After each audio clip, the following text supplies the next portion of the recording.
आज के क्लास में हम लोग अपने क्लास 7 के साइंस में एक और नए चैप्टर का शुरुआत करेंगे।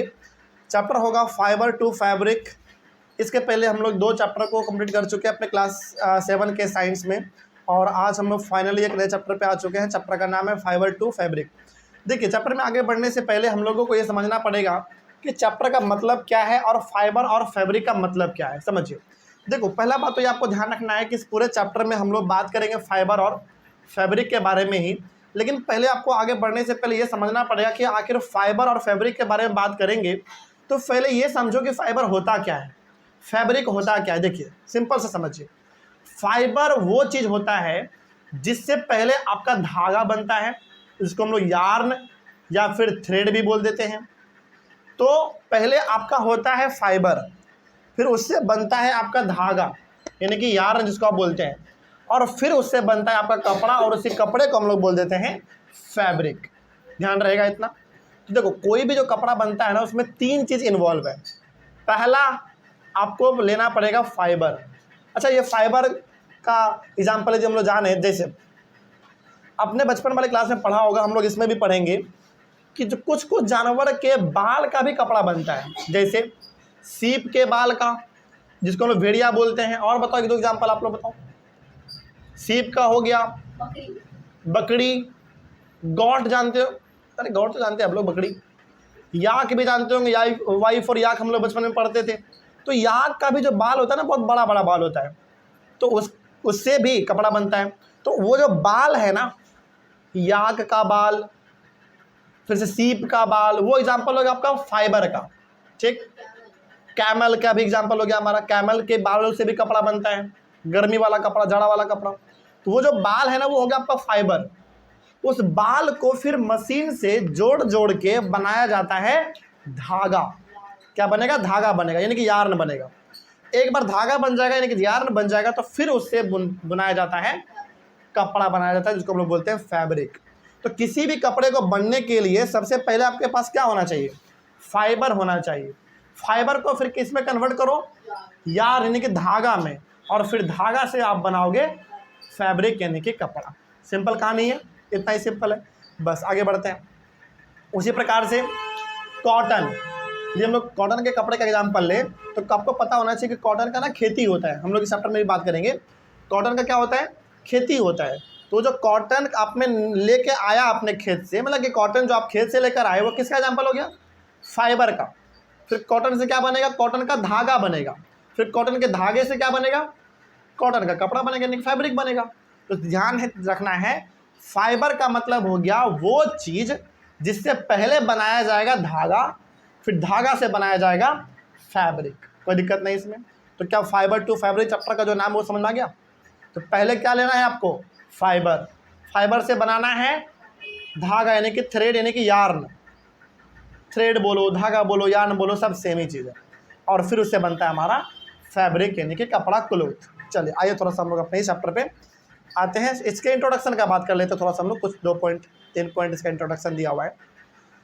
ऊल and silk fibres are obtained from animals. सही बात है। ऊल जो है, ये ऊल और सिल्क, ये 2 ऐसे फाइबर हैं, इसका कपड़ा हम लोग बहुत पहनते हैं। सिल्क का कपड़ा भी पहनते हैं हम लोग। हालांकि सिल्क का कपड़ा हम लोग बहुत कम पहनते हैं। क्यों? क्योंकि थोड़ा सा महंगा होता है। ऊल का कपड़ा हम लोग ज़्यादा पहनते हैं कब? जाड़े के समय में, जब जाड़ा लगता है, ठंडा लगता है, तब। ओवरऑल कहने का मतलब है कि आपने ऊल का कपड़ा बहुत पहना होगा, सिल्क का कपड़ा बहुत कम पहने होंगे, लेकिन पहने जरूर होंगे आप। ठीक ना?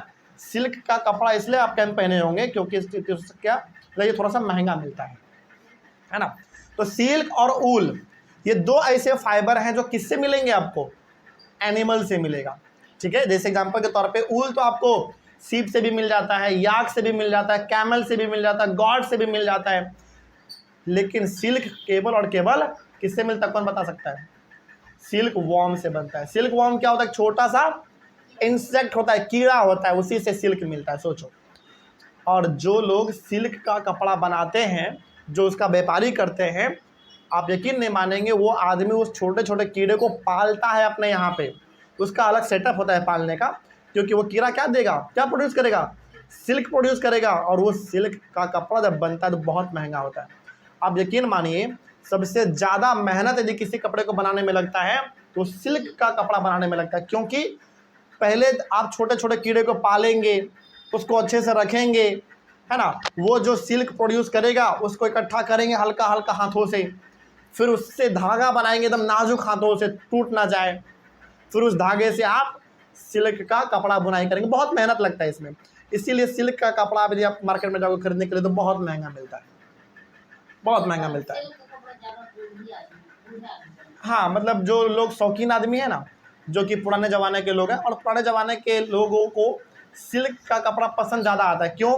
क्योंकि पहले के लोग सिल्क का कपड़ा, खादी का कपड़ा ज़्यादा पहनते थे। खादी भी हमारा उसमें से एक है, वो भी महंगा मिलता है, उसका भी जो क्वालिटी होता है बड़ा शानदार होता है।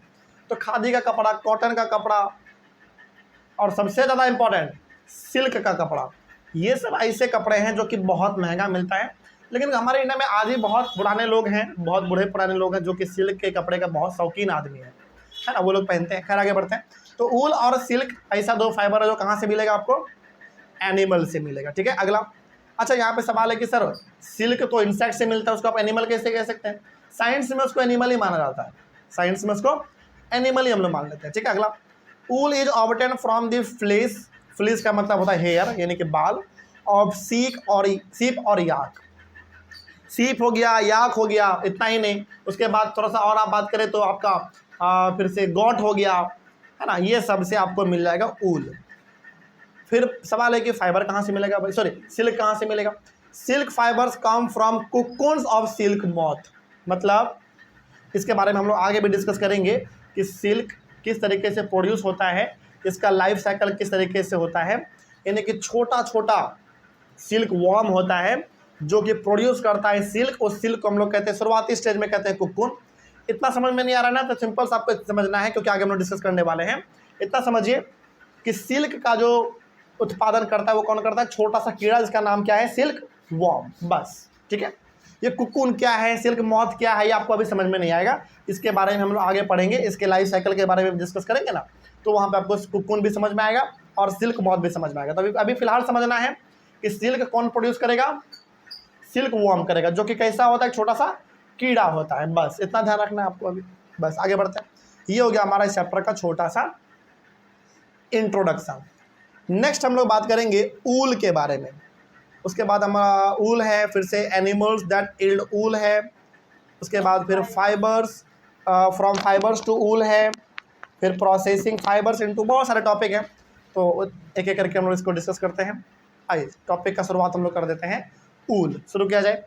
ऊन का मतलब होता है ऊनी कपड़ा, ऊनी, जिसका इस्तेमाल हम लोग ज़्यादातर विंटर सीजन में करते हैं। इसको हम लोग जाड़े का कपड़ा भी कहते हैं या फिर गर्म कपड़ा कहते हैं, क्योंकि इस प्रकार के कपड़ों को पहनने से क्या मिलता है आपको?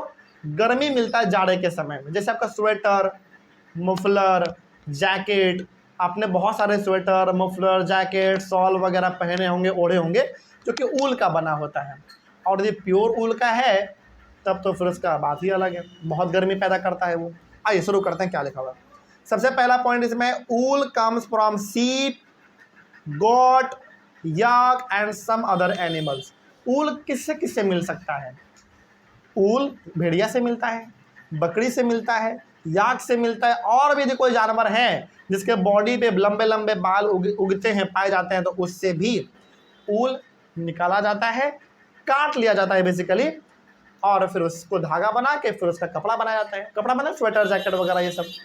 अच्छा, एक ना बड़ा कॉमन सा सवाल हम आपसे पूछना चाहेंगे, बड़ा सिंपल सा जवाब है। ये जो जानवर है, इन जानवर के बॉडी से ये बाल कब निकाला जाता होगा? गर्मी में या जाड़े में? बताइए। गर्मी में। समझिए भाई, जानवर है ना, जानवर को भी तो ठंडा लगता होगा, और ये जानवर के बॉडी से सारा बाल आप काट लेंगे जाड़े के समय में, तो क्या लगता है आपको? जानवर को ठंडा नहीं लगेगा, मर जाएगा। इसीलिए बाल कब निकालते हैं किसान, मतलब कि जो लोग इसको पालते हैं, वो लोग इन सभी का बाल कब निकाल के मार्केट में बेच देते हैं? गर्मी के समय में, क्योंकि गर्मी के समय में उसको ऑलरेडी गर्मी लग रहा होता है, ऊपर से इतना लंबा लंबा बाल होता है ना कि जमीन को टच कर रहा होता है वो बाल। तो इन सारे बाल को जो इंसान उसको पालता है, जानवर को, काट लेता है, सेव कर लेता है, अब तो मशीन भी आ गया सेव करने का, सेव कर लेता है और सारे को बोरे में पैक करके मार्केट में जाके व्यापारी को, ट्रेडर को बेच देता है। गर्मी के समय में होता है ये सब चीज़, ठीक ना, ध्यान रखिएगा। तो यदि आप गर्मी के समय में कभी जम्मू कश्मीर जाएंगे तो वहाँ के अधिकतर जो सीप, गौट ये सब मिलेंगे आपको, उसके बॉडी पे बाल आपको नहीं दिखेगा। क्यों नहीं दिखेगा? क्योंकि साल भर बाल उगता है और गर्मी के समय में काट लिया जाता है और उसको मार्केट में बेच देते हैं। यही उन लोगों के कमाई का जरिया है, ठीक है। आइए थोड़ा सा और आगे बात करते हैं। These wool yielding animals bear hair on their body. तो ये जो एनिमल हमने डिस्कस किया अभी, सीप, गॉट, याक, ये सब भारी मात्रा में अपने बॉडी के ऊपर बाल को ग्रो करता है। वो होता रहता है अपना नेचुरल चीज़ है। जैसे हमारे सिर पे बाल उगता है ना, नेचुरल है, बढ़ता है, काट लेते हैं। हालांकि वो अलग बात है, हमारे बाल का कोई इस्तेमाल नहीं है, लेकिन उनके बालों का इस्तेमाल है और उनके बालों का इस्तेमाल होता भी है। तो जिस प्रकार के जानवरों को स्पेशल तरीके से केयर किया जाता है, उसका देख रेख किया जाता है, उसका पालन पोषण सब कुछ होता है। चलिए नेक्स्ट है हमारा, नेक्स्ट पॉइंट है, hair traps a lot of air, hair keeps these animals warm. जैसे होता क्या है ना कि जाड़े के समय में इनके बॉडी के ऊपर बहुत बड़े बड़े बाल होते हैं, तो बाल इनके बॉडी को बचा के रखता है ठंडे हवा से। सारा का सारा हवा इसके बॉडी से आएगा, टकराएगा और बाल में ही फंस के रह जाएगा, इसके बॉडी को कभी ठंडा लगता ही नहीं है। इसलिए कभी आप देखेंगे जाड़े के समय में इन प्रकार के जानवरों को आप चादर वगैरह नहीं भी उड़ाएंगे ना तो आराम से सर्वाइव कर लेता है, क्योंकि इसके बॉडी के ऊपर खुद एक चादर है। वो क्या है? बाल है इसका बड़ा बड़ा, है ना। लेकिन इसके बालों को काटा कब जाएगा? गर्मी के समय में। साल भर में तो बहुत बड़ा बड़ा बाल उग जाता है। आप खुद अपना बाल साल भर मत कटवाओ, देखना कितना बड़ा बाल हो जाएगा। वो जानवर है, उनके बॉडी में भी यही चीज़ होता है ना। अगला, wool is derived from these hairy fibres. और वो जो बाल लंबे लंबे होते हैं, घना घना बाल, घुंघरेला बाल, उसी को काट लिया जाता है, सेव कर लिया जाता है और उसी से पूरा का पूरा फाइबर मिलता है और उसी से कपड़ा बन जाता है ना। जैसे आपको ना एक एग्जांपल देते हैं, बड़ा आपको समझ में आएगा, आपने नाम भी सुना होगा, पश्मीना शॉल। जम्मू कश्मीर में पाया जाने वाला, मतलब जम्मू कश्मीर में जो भेड़िया पाया जाता है ना, जो सीप पाया जाता है, वो अलग ही वैरायटी का है। ध्यान रखना है, भेड़िया आपको राजस्थान में भी मिलता है, भेड़िया यूपी में भी मिलता है, भेड़िया हिमाचल प्रदेश में भी है, भेड़िया उत्तराखंड में भी है। लेकिन जो भेड़िया का क्वालिटी जम्मू कश्मीर में पाया जाएगा, उसका क्वालिटी अलग है। मतलब कि जम्मू कश्मीर का जो भेड़िया है वो देखने में सबसे अलग लगता है, और उस भेड़िए के बाल से जो शॉल वगैरह बनता है उसको कहा जाता है पश्मीना शॉल, और वो इतना गुड क्वालिटी का होता है। कभी आपको जाने का मौका मिले जम्मू कश्मीर वगैरह, तो वहाँ पे ना, वहाँ से आप एक भी चादर या फिर शॉल या फिर मफलर, स्वेटर, जैकेट कुछ भी लेकर आइएगा ज़रूर, लेकिन पश्मीना का बना हुआ। बहुत गर्मी प्रोड्यूस करता है, बहुत अच्छा क्वालिटी का होता है, कोई मिलावट नहीं होता। वहाँ के लोग खुद उसको बनाते हैं, वो भी अच्छे से बनाते हैं, बहुत फेमस है। ठीक है, अगला आइए थोड़ा सा और आगे बात करते हैं। The hairy skin of the sheep has 2 types of fibres that forms it fleece. अब जो उस जानवर के ऊपर, भेड़िया के ऊपर जो बाल है, वो 2 प्रकार का बाल होता है।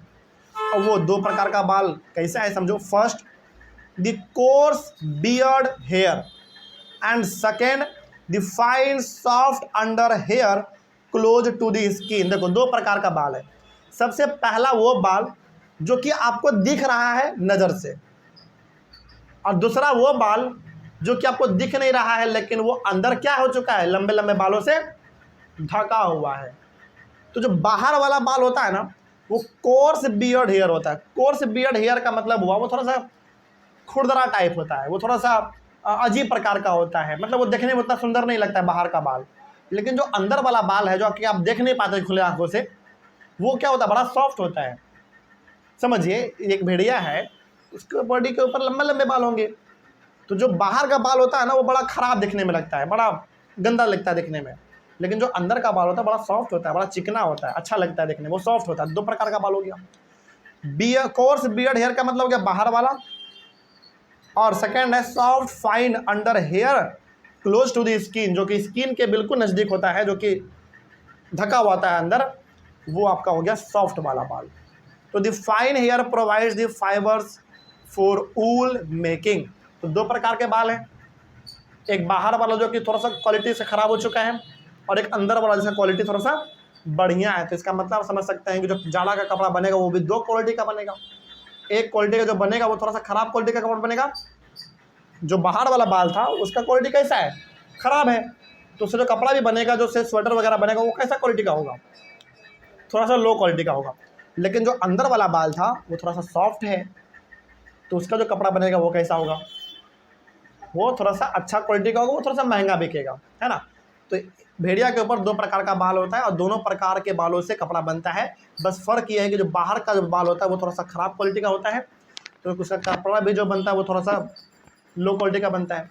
लेकिन जो अंदर बाल होता है वो थोड़ा सा बढ़िया क्वालिटी का बाल होता है, तो उससे कपड़ा भी बढ़िया बनता है। ठीक है, अगला, some breeds of sheep possesses only fine under hair.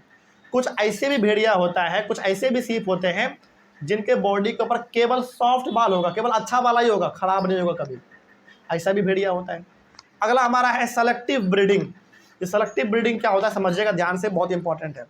The process of selecting parents for obtaining special characters in their offspring such as soft under hair in sheep is termed as selective breeding. देखो, जो लोग ऊल का व्यापारी करते हैं, मतलब कि जो लोग 200-300 भेड़िया अपने यहाँ पे पालता है और उनका घर परिवार ही पूरा भेड़िए से चलता है, वो लोग क्या करते हैं पता, सेलेक्टिव ब्रीडिंग करते हैं।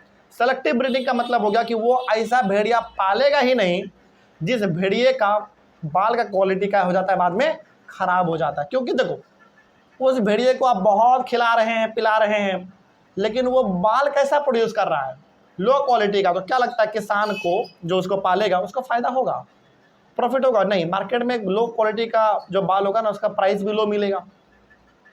तो हर किसान, हर आदमी ये चाहता है कि ऐसा भेड़िया पाला जाए जो कि अच्छा बाल प्रोड्यूस करता है अपने बॉडी के ऊपर। उससे क्या होगा, अनाज तो उसको उतना ही खिलाना पड़ेगा, देख रेख तो उसका उतना ही करना पड़ेगा, लेकिन अच्छा क्वालिटी का बाल मिलेगा तो मार्केट में जब उसको बेचेगा तो प्रॉफिट भी कैसा मिलेगा, अच्छा मिलेगा। इसी को कहते हैं सेलेक्टिव ब्रीडिंग।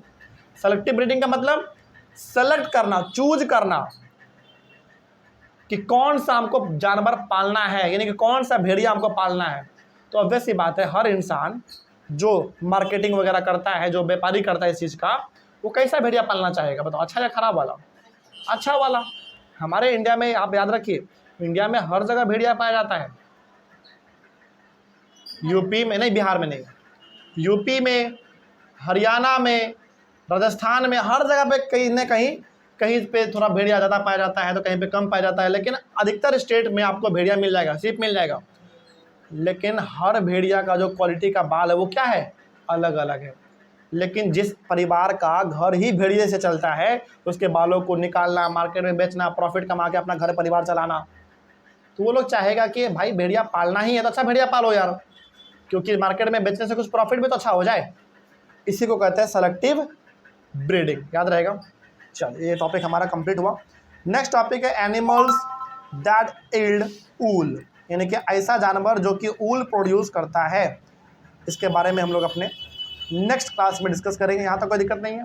चलिए, मिलते हैं अगले क्लास में, thank you. Next topic discuss करेंगे एनिमल्स दैट यील्ड ऊल, यानी कि ऐसा जानवर जो कि ऊल प्रोड्यूस करता है अपने बॉडी के ऊपर, ऐसा जानवर जिससे हम लोग ऊल प्राप्त कर सकते हैं, उसके बारे में थोड़ा सा हम लोग डिस्कस करेंगे। ये टॉपिक हमारा इसी के ऊपर होगा। पहला पॉइंट इसमें लिखा हुआ है, the fleece of sheep is not the only source of wool. देखिए ध्यान से समझिएगा, फ्लेश का मतलब होता है हेयर, यानी कि बाल।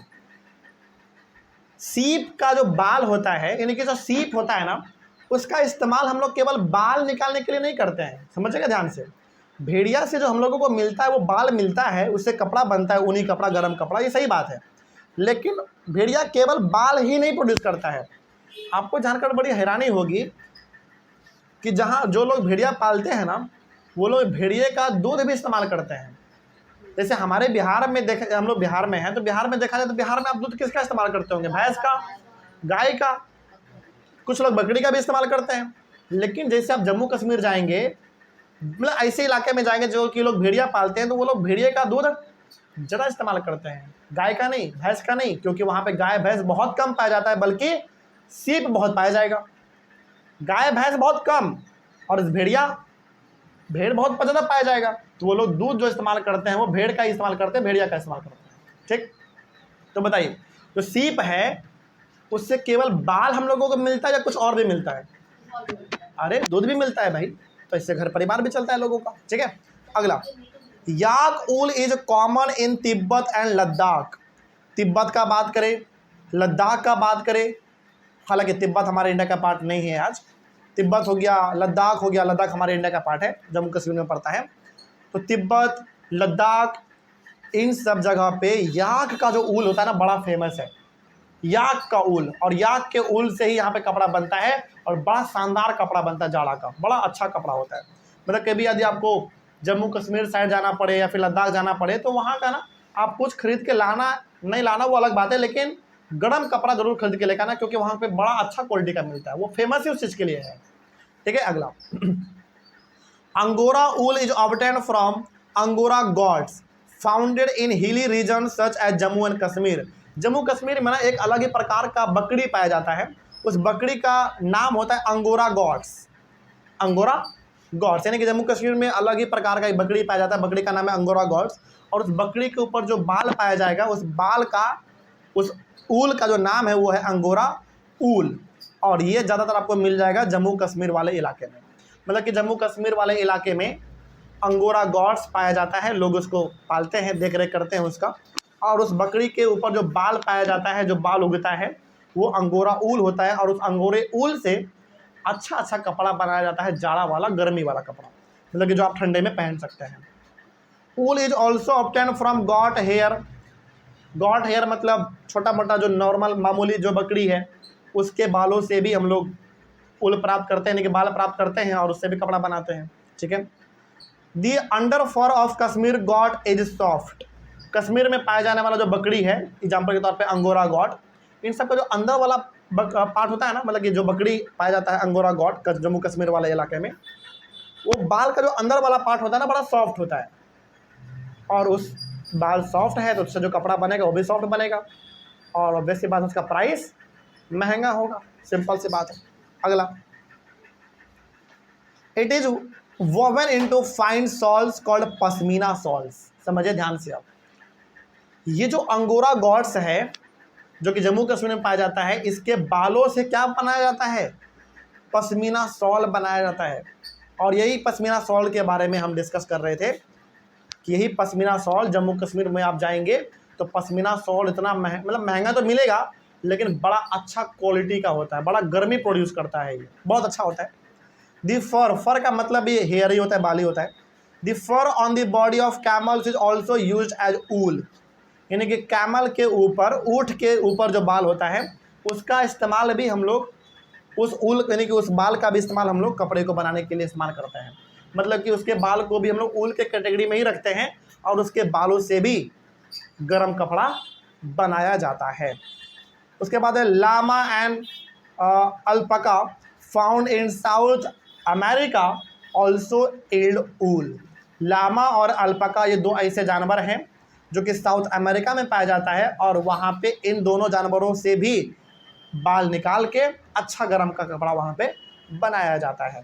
तो ओवरऑल आप कह सकते हैं कि यदि हम लोग केवल इंडिया का बात करें तो इंडिया में बकरी है ना, मतलब गोट, सीप, कैमल, याक, ये चार ऐसे जानवर हैं जिनका बाल का इस्तेमाल करके सबसे ज़्यादा गर्म वाला कपड़ा बनाया जाता है, जिसको आप जाड़े में पहनते हैं। ठीक है, इस तरीके से ये टॉपिक कंप्लीट। नेक्स्ट है हमारा फ्रॉम फाइबर्स टू ऊल, यानी कि फाइबर से आप ऊल कैसे बनाते हैं। सिंपल सा है कि आपने फाइबर लिया, फाइबर से आप ऊल कैसे कन्वर्ट करेंगे और फिर से कपड़ा कैसे बनाएंगे, उसी के बारे में डिस्कस करेंगे।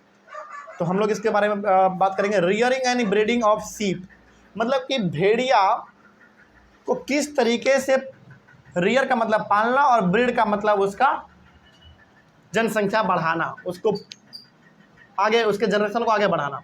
कहने का सिंपल सा मतलब है कि भेड़िए का देख रेख, पालन पोषण सब कुछ कैसे होता है, इसके बारे में थोड़ा सा हम लोग बात करेंगे। समझिएगा ध्यान से, देखो, the hills in Jammu and Kashmir, Himachal Pradesh, Uttaranchal, Arunachal Pradesh and Sikkim, और the plains of Haryana, Punjab, Rajasthan and Gujarat, sheep herds taking their herds of sheep for grazing. मतलब कि जितने भी पहाड़ी इलाका है ना, पहाड़ी इलाका पे तौर पे, यदि पहाड़ी इलाका के तौर पे बात करें तो पहला जम्मू कश्मीर, हिमाचल प्रदेश, उत्तरांचल का मतलब हो गया उत्तराखंड, ठीक है। यूपी के ऊपर वाला हिस्सा का बात भी होता है हमारा, उसको भी हम लोग उत्तरांचल ही बोलते हैं। मतलब कि यूपी का ऊपर वाला हिस्सा और पूरा उत्तराखंड ये हो गया, मध्य प्रदेश, सॉरी हिमाचल प्रदेश, जम्मू कश्मीर, अरुणाचल प्रदेश, सिक्किम, ये सब पहाड़ी इलाका है, यहाँ पे पहाड़ बहुत ज़्यादा पाए जाते हैं, ठीक है। उसके बाद फिर प्लेन वाला जगह का बात करें तो हरियाणा, पंजाब, राजस्थान, गुजरात, ये सब प्लेन वाला जगह है। तो इन सभी जगह पर सीप भारी मात्रा में पाया जाता है। लोग शौक से सीप पालते हैं क्योंकि सीप से इनका क्या चलता है, घर चलता है। सीप का बाल निकालेंगे, मार्केट में बेचते हैं, जो कपड़ा बनाएगा ना गर्म कपड़ा, उसको बेच देते हैं फैक्ट्री वाले को, पैसा मिलता है, मोटा पैसा मिलता है। सीप का दूध निकाल के मार्केट में बेचते हैं, उससे भी पैसा मिलता है। तो ये सब घर चलाने का जरिया होता है बहुत सारे जगहों पे, और बहुत सारे इंडिया के आज ऐसे भी लोग हैं जिसका जीवन भेड़िए पे टिका हुआ है। समझ रही बात। और आपको क्या लगता है कि 2-4 भेड़िया पाल लेने से घर चल जाएगा? नहीं, आप यकीन मानो, जो भेड़िया वगैरह पालता है, जिनका घर परिवार ही भेड़िए पे टिकता है, वो कम से कम तो एक आदमी 100 भेड़िया, 200, 300 ऐसे पालता है। यदि आप गलती से जम्मू कश्मीर चले गए तब तो वहाँ का नज़ारा और ही अलग है। एक एक आदमी वहाँ पे 300, 400, 500 ऐसे भेड़िया पालता है। तो बहुत पैसा उसमें पाया जाता है, मतलब बहुत ज़्यादा पैसा उसमें होता है। लेकिन ध्यान रहे, जितना आपको सुनने में अच्छा लग रहा है उतना ही मेहनत भी पड़ता है। उतने भेड़िए को कंट्रोल करना, डेली उसको चराने के लिए लेके जाना, उसका देख रेख करना, बहुत भयंकर काम होता है ये। लेकिन प्रॉफिट भी फिर बहुत ज़्यादा है, मतलब जितना मेहनत उतना कमाई, उतना प्रॉफिट, ठीक है। आगे बात करते हैं। तो ये सभी जगह के लोग अपने अपने भेड़िए को डेली सुबह निकलते हैं और खाली मैदान में लेके जाते हैं चराने के लिए, और शाम घर लौट के फिर आ जाते हैं, ठीक है। अगला, sheep are herbivorous and prefer grass and leaves. भेड़िया हर्बीवोरस एनिमल है, केवल घास फूस खाता है, जानवर को ये नहीं खाता है। तो इसके जो मालिक होते हैं उनके ऊपर ना एक बहुत बड़ा बर्डन होता है। बर्डन क्या होता है कि यार आज घास कहाँ से लाएंगे, या फिर आज इनको चराने के लिए लेके कहाँ जाएंगे। तो ज़रा इमेजिन करो, आपके पास 400-500 सीप है, भेड़िया है, उन सभी को डेली चराने लेके जाना, बहुत दूर दूर जगह जाना पड़ता है। या फिर मान लो चराने आप नहीं जा रहे हैं, कोई खुला मैदान नहीं है, तो फिर इतने बड़े जानवर को, इतने बड़े लेवल पे जानवरों को आप अनाज खिलाओगे, उसका भी तो पैसा आपके पास होना चाहिए। तो केवल ये मत देखो कि प्रॉफिट बहुत ज़्यादा है इसमें, ये भी देखिए कि इतने भारी मात्रा में जानवर को पालने में खर्चा भी बहुत ज़्यादा है, बहुत मेहनत पड़ता है, बहुत खर्चा भी पड़ता है, ठीक है। अगला, rearers also feed them on a mixture of pulses, corn, jowar, oil cakes and minerals। देखो, जिस इंसान के पास खाली मैदान है वो जानवरों को डेली जाके चरा सकता है और दोबारा अपने घर लेके आ सकता है जानवरों को, तो ये काम करते हैं वो। लेकिन जिनके पास खाली मैदान नहीं है और जो 300-400 जानवर पाले हुए हैं, वो क्या करेगा, मार्केट से उनके लिए खाने का सामान खरीदेगा। जैसे एग्जाम्पल के तौर पे पल्सेस, दाल, कॉर्न का मतलब हो गया अनाज, है ना, जोवर, ऑयल केक्स, मतलब कुछ ऐसा चीज़ खरीद के उसको मार्केट से देगा जिससे उसका पेट भर जाए और दूध भी अच्छा करे, बीमार ना पड़े। तो और ध्यान रहे, इतने बड़े लेवल पे जानवर को पाल रहे हैं तो क्या लगता है, पैसा बहुत कम खर्चा होता है? बहुत पैसा तो लगता ही है, साथ ही साथ मेहनत भी बहुत ज़्यादा लगता है। और क्या लगता है आपको कि 1-2 इंसान मिलके बस इतना जानवर को हैंडल कर लेता होगा? नहीं, अरे पूरा परिवार उसमें लगा होता है। पूरा परिवार का मतलब परिवार में यदि 5-6 लोग हैं तो पूरे 5-6 लोग उसी में इन्वॉल्व रहते हैं, दिन रात उसी का देख रेख करते हैं, उसी से घर परिवार चलता है। 1-2 इंसान के बस का नहीं है कि 500-600 भेड़ बकरी वो हैंडल कर सके, कभी नहीं कर सकता वो, ठीक है। अगला, in winter sheep are kept indoors and feed on leaves, grain and dry fodder। बात करें जाड़े के समय में, तो जाड़े के समय में ये लोग अपने जानवरों को लेकर बाहर नहीं निकलते हैं। क्यों? क्योंकि भेड़िया जो होता है ना, थोड़ा नाजुक जानवर है। नाजुक जानवर का मतलब होगा कि हल्का ज़्यादा जाड़ा इनको पड़ गया, बीमार पड़ते हैं पहली बात, और जब एक बार बीमार पड़ते हैं तो फिर मर जाते हैं। तो जाड़ा के समय में ज़्यादातर लोग कोशिश करते हैं कि जानवरों को लेकर बाहर ना जाया जाए, बल्कि इनको घरों में रखा जाए और घरों में ही रख के मार्केट से अनाज खरीद के इनको खिलाया जाए। फिर ये बाहर लगे कब जाते हैं जानवरों को? गर्मी के समय में। गर्मी के समय में ठीक है, क्योंकि गर्मी के समय में यदि आप जानवरों को घर में रखेंगे तो गर्मी की वजह से भी मर जाएगा वो। तो गर्मी के समय में ये आराम से बाहर लेके जाते हैं, आराम से इसका जानवर वो घूमता फिरता है, अपना चरता है। Certain breeds of sheep have thick coat of hair on their body which yields good quality wool in large quantities। देखो हमने आपको बताया था, पहले भी बताया था, अभी भी बता रहे हैं कि भेड़िया हर प्रकार का होता है, सीप हर प्रकार का होता है। ऐसा सीप भी होता है जिसके बॉडी के ऊपर बहुत कम बाल उगते हैं, जिसका इस्तेमाल आप अच्छे क्वालिटी के कपड़ों को बनाने के लिए नहीं कर सकते हैं। कुछ ऐसे भी भेड़िया होता है, कुछ ऐसे भी सीप होते हैं जिनके बॉडी के ऊपर एकदम लाजवाब बाल उगता है, जिससे आप एकदम गुड क्वालिटी का गर्म वाला कपड़ा बना सकते हैं। तो हर प्रकार का सीप है तो हर प्रकार के क्वालिटी का बाल भी है, तो हर प्रकार के क्वालिटी का कपड़ा भी बनता है ना। इसीलिए मार्केट में आप जाएंगे तो आपको केवल अच्छे क्वालिटी का कपड़ा नहीं मिलता है, खराब क्वालिटी का भी कपड़ा मिलता है। एक दाम का नहीं मिलता है, सस्ता दाम का भी मिलता है। क्यों? क्योंकि ऊल का क्वालिटी अलग है, तो कपड़ा भी उसका भी क्वालिटी क्या होगा?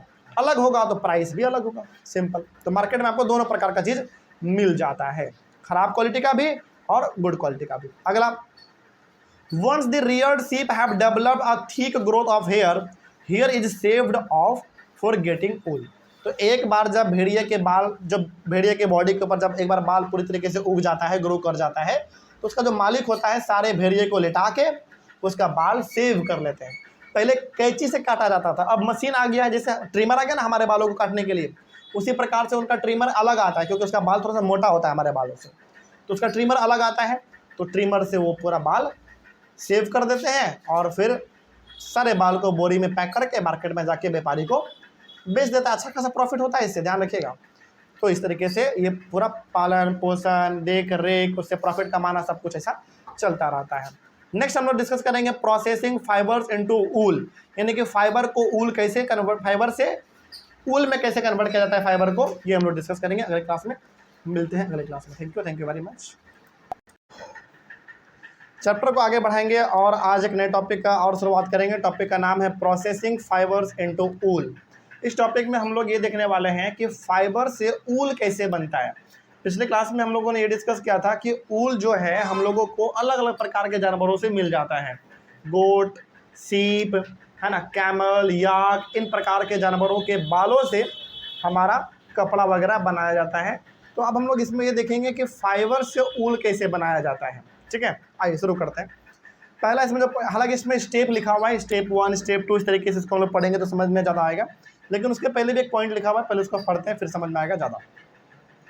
The wool which is used for knitting sweaters or for weaving shawls is the finished product of a long process which involves the following steps। यानी कि ऊल का बहुत सारा कपड़ा बनता है, ऊल का स्वेटर भी बनता है, ऊल का मफलर बनता है, ऊल का टोपी बनता है, ऊल का शॉल बनता है, ऊल का चादर बनता है, ऊल का ब्लैंकेट भी बनता है। अलग अलग प्रकार की चीज़ें बनते हैं ऊल से। लेकिन सवाल है कि ये जो ऊल है ये कैसे बनता है, क्योंकि सबसे पहले यदि मान लीजिए आपको स्वेटर बनाना हो तो पहले आपको ऊल चाहिए, तभी तो स्वेटर बनेगा। तो बहुत सारे चीज़ें ऐसे हैं जो कि ऊल से बनता है, लेकिन पहले तो आप ये समझो कि ऊल कैसे बनता है। एक बार आप समझ जाएंगे, जान जाएंगे कि ऊल कैसे बनता है, तो फिर ऊल से कपड़ा कैसे बनाना है ये जानना आपके लिए बहुत आसान हो जाएगा फिर, है ना। तो स्वेटर, मफलर, टोपी, मतलब ओवरऑल ज़्यादातर जो जाड़े का कपड़ा होता है जो हम लोग ठंडे में पहनते हैं वो कपड़ा ऊल से बनता है। तो हम लोग पहले ये समझेंगे कि ऊल कैसे बनता है, फिर देखेंगे कि ऊल से कपड़ा कैसे बनता है। ठीक है, आइए शुरू करते हैं। ये अलग अलग स्टेप में दिया हुआ है, तो उस स्टेप को पहले हम लोग समझते हैं। फर्स्ट स्टेप में क्या है समझिए। फर्स्ट स्टेप में है, पहला पॉइंट है सियरिंग। सियरिंग क्या होता है समझिए, देखिए बहुत इंपॉर्टेंट है। The fleece of the sheep along with a thin layer of skin is removed from its body. This process is called shearing. Shearing एक ऐसा प्रोसेस है जिसमें आप क्या करते हैं, भेड़िए को लेटाते हैं, सीप को आप लेटा देते हैं, और सीप को लेटाने के बाद उसका जो पूरा बाल है एक छोटा सा स्किन के साथ उसके बालों को आप उखाड़ देते हैं। अब आपके मन में सवाल होगा कि सर स्किन को उखाड़ेंगे तो उसको तकलीफ नहीं होगा? नहीं, वो स्किन एक्चुअली में वो स्किन नहीं होता उसका, वो बाल का ना पूरा जमा हुआ गंदगी होता है, जो कि एक बार आप उखाड़ते हैं तो पूरा बाल भी उखड़ जाता है। ओवरऑल समझिए, सियरिंग एक ऐसा प्रोसेस है जिसमें आप क्या करते हैं, भेड़िया को आराम से पहले आप लेटा देते हैं। लेटाने के बाद उसके बॉडी के ऊपर जितना भी सारा बाल होता है, सारे बाल को आप सेव कर लेते हैं, यानी कि आप उसको काट के या फिर सेव करके या फिर ट्रिम करके आप उसको बाहर निकाल लेते हैं। यही प्रोसेस हमारा कहलाता है सियरिंग। तो सबसे पहला स्टेप ऊल को बनाने के लिए क्या है, सियरिंग का है। सियरिंग में क्या समझा आपने, सियरिंग में आपने ये समझा कि भेड़िया को लेटा के उसके सारे बाल को या तो आप काट के बाहर निकाल लो या फिर छील के बाहर निकाल लो, मतलब उसके बॉडी को सेव करके ट्रिम करके बाहर निकाल लो। तो ये प्रोसेस हमारा कहलाता है सियरिंग। सियरिंग का मतलब सिंपल सा भेड़िया का बाल निकालना, बस इतना ध्यान रखना है। ठीक ठीक है। अगला, usually hair is removed during the hot weather. कल भी हमने आपको बताया था कि भेड़िया हो, ऊँट हो या फिर कोई भी जानवर हो, उसके बॉडी का ऊपर जो बाल है वो हम लोग ज़्यादातर किस सीजन में निकालते हैं, गर्मी सीजन में। जाड़े में नहीं निकालेंगे कभी, क्योंकि जाड़े में निकालेंगे तो उसको फिर जाड़े से बचाएगा कौन, जाड़े से बचाने का काम किसका है, उसके बाल का ही है। बाल इतना मोटा होता है कि उसके बॉडी को जाड़ा लगने, ठंड लगने नहीं देता है। तो ज़्यादातर जो लोग हैं अपने भेड़िए का, ऊँट का, याक का या फिर बकरी का जो बाल है वो उसके बाल को कब निकालते हैं, हॉट वेदर यानी कि गर्मी के समय में, क्योंकि बाल भी निकल जाएगा, काम भी हो जाएगा और उसको उतना ज़्यादा गर्मी भी नहीं लगेगा। ठीक है। अगला point, this enables sheep to survive without their protective coat of hair. और वो बाल निकाल लेने के वजह से वो आराम से फिर गर्मी में भी सर्वाइव कर पाता है, किसी प्रकार का उसको एसी कूलर वगैरह का कोई ज़रूरत नहीं है, क्योंकि उसके बाल को जब आप हटा देते हैं तो बहुत रिलैक्स महसूस होता है। आप इसको ऐसे समझिए ना, जब हमारा बाल खुद सर का बहुत बड़ा होता है, सर पर का बाल बहुत बड़ा होता है और ख़ास करके गर्मी के समय में कितना गर्मी लगता है, लेकिन उसके बाद जब हम लोग बाल को कटवा लेते हैं तो बड़ा रिलैक्स महसूस होता है। वही चीज़ यहाँ पे भी है।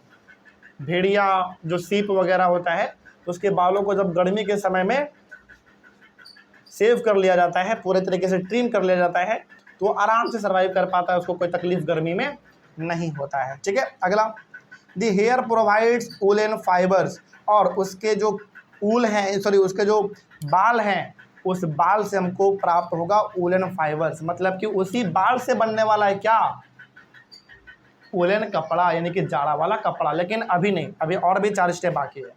तो फर्स्ट स्टेप में केवल आप क्या पढ़ रहे हैं, फर्स्ट स्टेप में केवल आपने उसके बॉडी से बाल को बाहर निकाला है, बस, और कुछ नहीं। ठीक है। अगला, woollen fibres are then processed to obtain woollen yarn. तो जो बाल है उसको, उस बाल को आप लोग क्या बोल देंगे, वूलन फाइबर बोल देंगे।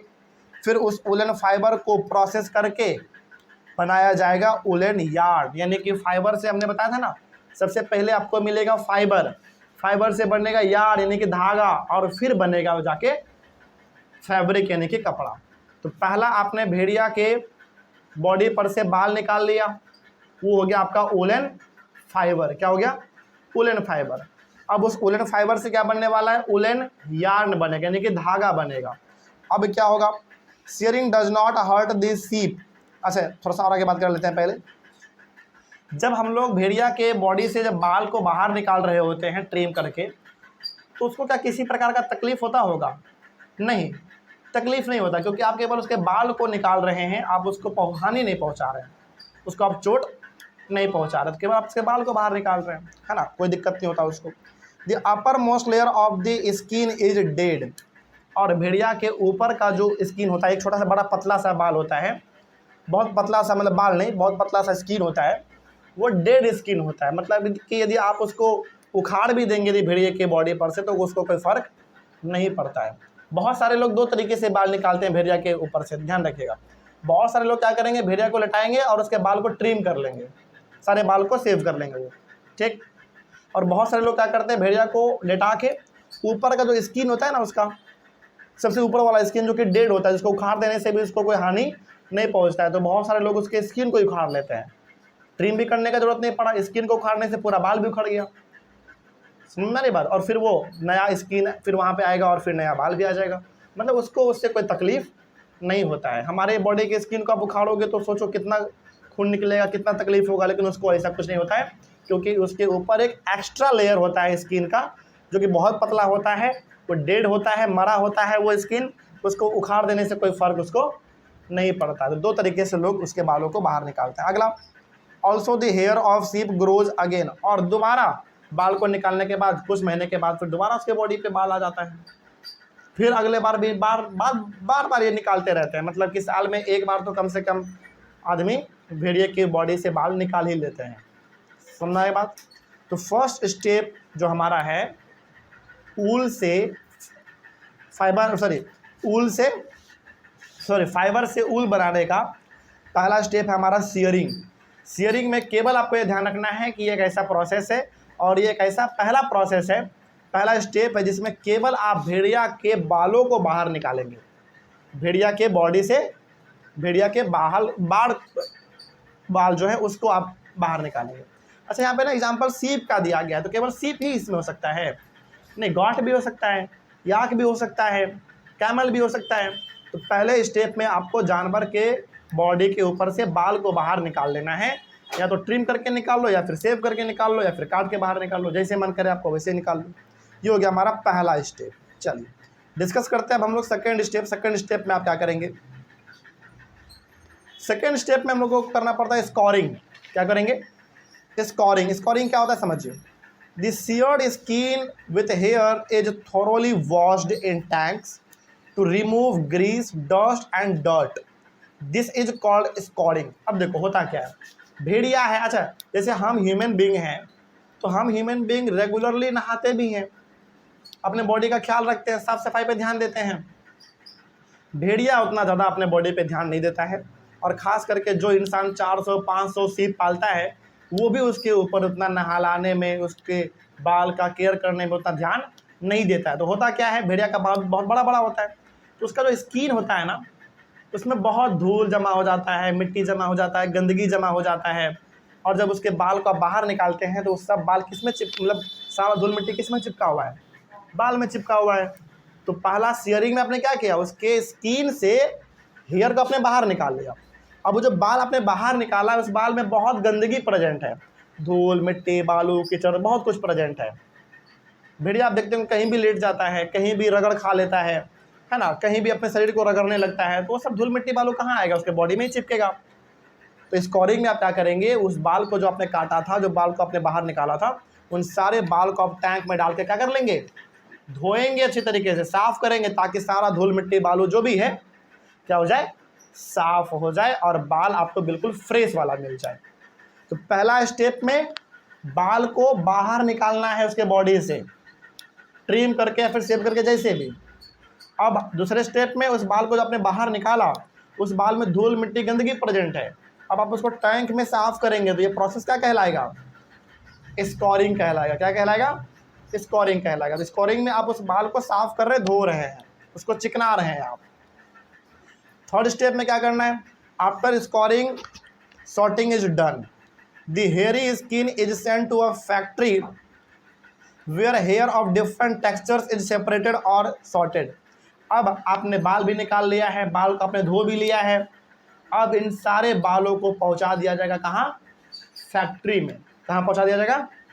फैक्ट्री में। और हमने आपको कल बताया था कि बाल ऊपर का जो होता है ना, वो थोड़ा सा रुखड़ा टाइप होता है, वो उतने गोल्ड क्वालिटी का नहीं होता है, लेकिन जो उसके अंदर वाला पार्ट होता है बाल का, वो थोड़ा सा सॉफ्ट होता है। तो अब इसको काट लेने के बाद, धो लेने के बाद, उन सारे बाल को कहाँ भेज दिया जाएगा? फैक्ट्री भेज दिया जाएगा। अब फैक्ट्री वाले उन बाल को सॉफ्टनेस के हिसाब से अलग कर लेगा, जो रफ बाल होगा उसको अलग कर लेगा, और जो बहुत सॉफ्ट होगा उस बाल को अलग कर लेगा, क्योंकि भाई उसको कपड़ा भी तो दो तरीके का बनाना है, एक खराब क्वालिटी वाले बाल का और एक गुड क्वालिटी वाले बाल का, क्योंकि मार्केट में उसको दोनों प्रकार का कपड़ा बेचना है। खराब क्वालिटी वाले का भी अच्छा खासा प्राइस मिलता है, ध्यान रखिएगा, और गुड क्वालिटी का तो खैर अच्छा खासा प्राइस मिलता ही है। तो अब उन बाल को कहाँ भेज दिया गया है? फैक्ट्री में भेज दिया गया है, और फैक्ट्री वाले उन बाल के गुड क्वालिटी को अलग करेगा और बैड क्वालिटी को अलग करेगा। अब ये हो गया हमारा थर्ड स्टेप। फोर्थ स्टेप में क्या है देखो, the small fluffy fibres called burrs are picked out from the hair. The fibers are scoured again and dried. This is the wool ready to be drawn into fibers. अब होता क्या देखो, the small fluffy fibers called burrs are picked out from the hair. These fibers are scoured again and dried. अब होता है क्या, देखो factory में आपका बाल पहुंच चुका है, गुड क्वालिटी वाले बाल को अलग और बैड क्वालिटी वाले बाल को अलग कर दिया गया है। एक बार ना उसको और सुखाया जाता है।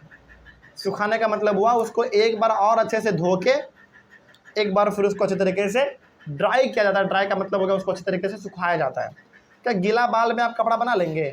नहीं, कोई भी गीला चीज़ जल्दी काम नहीं करता है। तो बालों को अब क्या किया जाएगा, अच्छे तरीके से उसको सुखाया जाएगा धूप में। और हालांकि फैक्ट्री में तो धूप नहीं उसमें सुखाते हैं, बल्कि फैक्ट्री में तो मशीन ही होता है, जो कि मशीन ही क्या करता है, उन सारे बालों को सुखा देता है। और अब जब एक बार वो बाल सूख चुका है तो उस बाल से, उस फाइबर से अब ऊल बनने के लिए तैयार है। कोई दिक्कत? चलिए आगे बढ़ते हैं। तो वो यहाँ पे लिखा हुआ कि this is the wool ready to be drawn into fibres. मतलब कि वो जो बाल था, वो बाल का ऊल भी कह सकते हैं, वो जो ऊल था अब उससे क्या बनाया जा सकता है, कपड़ा बनाया जा सकता है। सिंपल से समझिए, पहले स्टेप में आपने भेड़िए के बॉडी से, यानी कि एनिमल के बॉडी से आपने बाल को बाहर निकाला। दूसरे स्टेप में, अच्छा उसको हम लोगों ने क्या बोला, शेयरिंग बोला।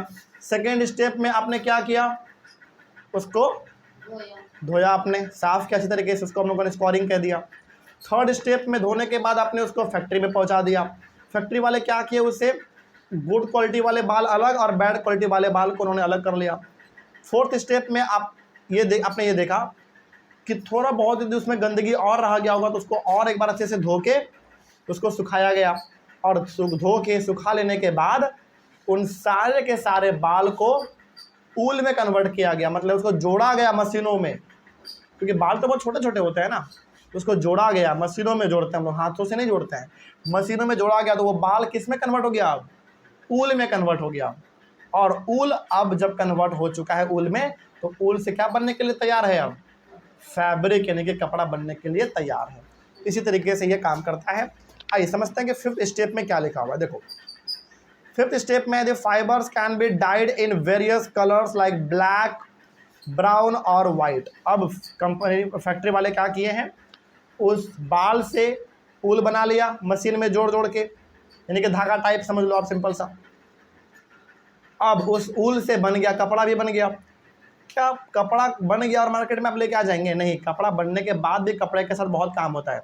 अब उस कपड़े को अलग अलग रंग दिया जाएगा। क्या दिया जाएगा, अलग अलग रंग से उस कपड़े को रंगा जाएगा। वो कलर ब्लैक हो सकता है, ब्राउन हो सकता है, वाइट हो सकता है, या फिर कोई और भी कलर हो सकता है, क्योंकि मार्केट में एक प्रकार का कपड़ा थोड़ी आता है। अच्छा, एक प्रकार का जैकेट आता है क्या जाड़े में पहनने के लिए? विंटर सीजन में पहनने के लिए एक ही प्रकार का कपड़ा आता है मार्केट में? अलग अलग प्रकार का आता है भाई। तो अलग अलग प्रकार के रंगों से उस कपड़े को अब रंगा जाएगा।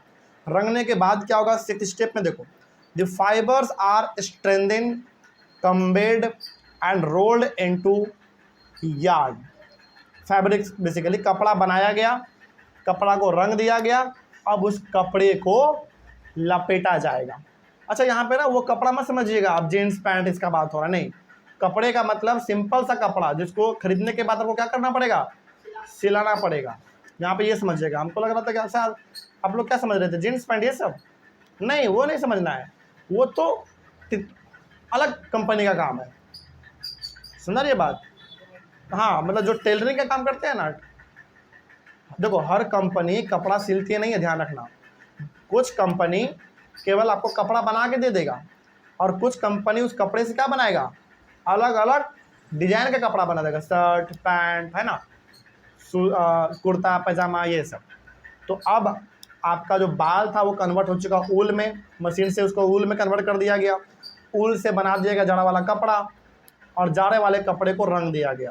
रंगने के बाद उसको लपेट दिया गया, उस कपड़े को क्या कर दिया गया, लपेट दिया गया। रोल्ड इनटू यार्न, यानी कि यार्न के तरह, जैसे हम लोग धागा की तरह नहीं लपेटते हैं धागा को, उसी तरीके से कपड़े को लपेट दिया गया।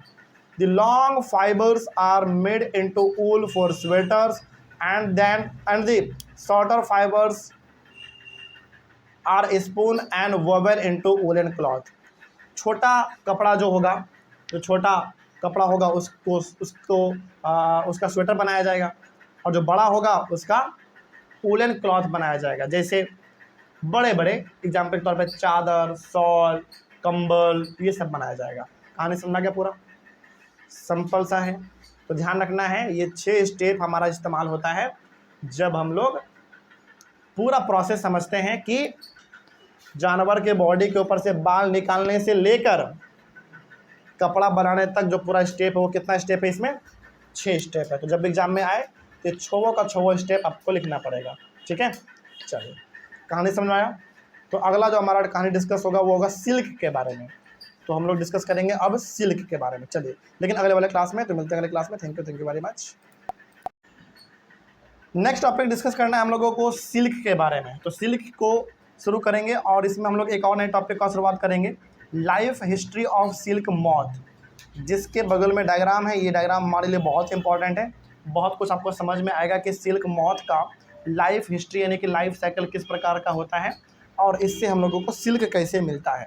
आइए शुरू करते हैं। सबसे पहले तो सिल्क के बारे में कुछ पॉइंट लिखा हुआ है, 2-4 पॉइंट पढ़ लेते हैं। Silk fibres are also animal fibre. Silk fibre जो है वो भी कैसा फाइबर है, एनिमल फाइबर है। हालांकि मिलता कीड़े से है, ये भी आप यहाँ पे पढ़ेंगे, छोटा सा इंसेक्ट है, लेकिन उसको भी हम लोग किस में डाल देते हैं, एनिमल की कैटेगरी में डाल देते हैं। तो आप कह सकते हैं कि जो सिल्क फाइबर है वो भी किससे मिलता है, एनिमल से मिलता है, ठीक है। तो सिल्क फाइबर जो है वो एक एनिमल फाइबर है। सिल्क वॉर्म्स स्पिन दी सिल्क फाइबर्स, यानी कि सिल्क फाइबर जो हम लोगों को मिलता है वो किसके वजह से मिलता है, सिल्क वॉर्म के वजह से बनता है। मतलब सिंपल से समझिए कि सिल्क फाइबर एक एनिमल फाइबर है, मतलब कि वो हम लोग सिल्क फाइबर जो मिलता है, हालांकि मिलता हम लोगों को सिल्क फाइबर एक छोटे से कीड़े से है, लेकिन हम लोग उसको एनिमल की कैटेगरी में डाल देते हैं साइंस की दुनिया में। तो मतलब साइंस उसको एनिमल समझता है, तो कोई दिक्कत नहीं है। और ये जो सबसे ज़्यादा मेन इंपॉर्टेंट रोल किसी का है सिल्क बनाने में, तो वो है सिल्क वॉर्म का। अभी सिल्क वॉर्म क्या होता है ये सब हम लोग कभी डायग्राम देखेंगे तो समझ में आएगा आपको। अगला सेरीकल्चर क्या होता है देखिए, the rearing of silk worms for obtaining silk is called sericulture. हमारे इंडिया में ऐसे बहुत सारे ऐसे किसान हैं जो अपने यहाँ पे ना सिल्क वॉर्म को पालते हैं। छोटा सा कीड़ा होता है सिल्क वॉर्म, उसको पालते हैं। क्यों पालते हैं, ताकि उनसे हमको मिलेगा सिल्क, और सिल्क को मार्केट में जाके बेचेंगे तो बहुत प्रॉफिट मिलता है। यानी कि मार्केट में सिल्क का डिमांड बहुत ज़्यादा है, बहुत पैसा मिलता है। तो जो आदमी सिल्क वॉर्म को पालता है, देख रेख करता है, ताकि उससे सिल्क मिलेगा और मार्केट में बेच देंगे, जाके प्रॉफिट कमा लेंगे, इस पूरे प्रोसेस को हम लोग कहते हैं सेरीकल्चर। क्या बोलेंगे, सेरीकल्चर। सेरीकल्चर का सिंपल सा मतलब हो गया सिल्क वॉर्म को पालना, देख रेख करना, उससे जो सिल्क मिलेगा उसको मार्केट में जाके बेचना, यही हमारा प्रोसेस कहलाता है सेरीकल्चर। ध्यान रहेगा। चलिए आगे बढ़ते हैं। अब हमारा जो आज का मेन टॉपिक है वो है life history of silk moth. इस टॉपिक को आप पढ़ते भी चलेंगे और इस डायग्राम को भी आप देखते चलेंगे, ठीक है। लाइन बाय लाइन आपको हम समझाते चलेंगे तो समझते चलिएगा। पहले देखो, कई बार तो आप लोग को ना कंफ्यूज होते हैं कि सर कैटरपिलर क्या होता है और सिल्क वॉर्म क्या होता है, दोनों सेम चीज़ है।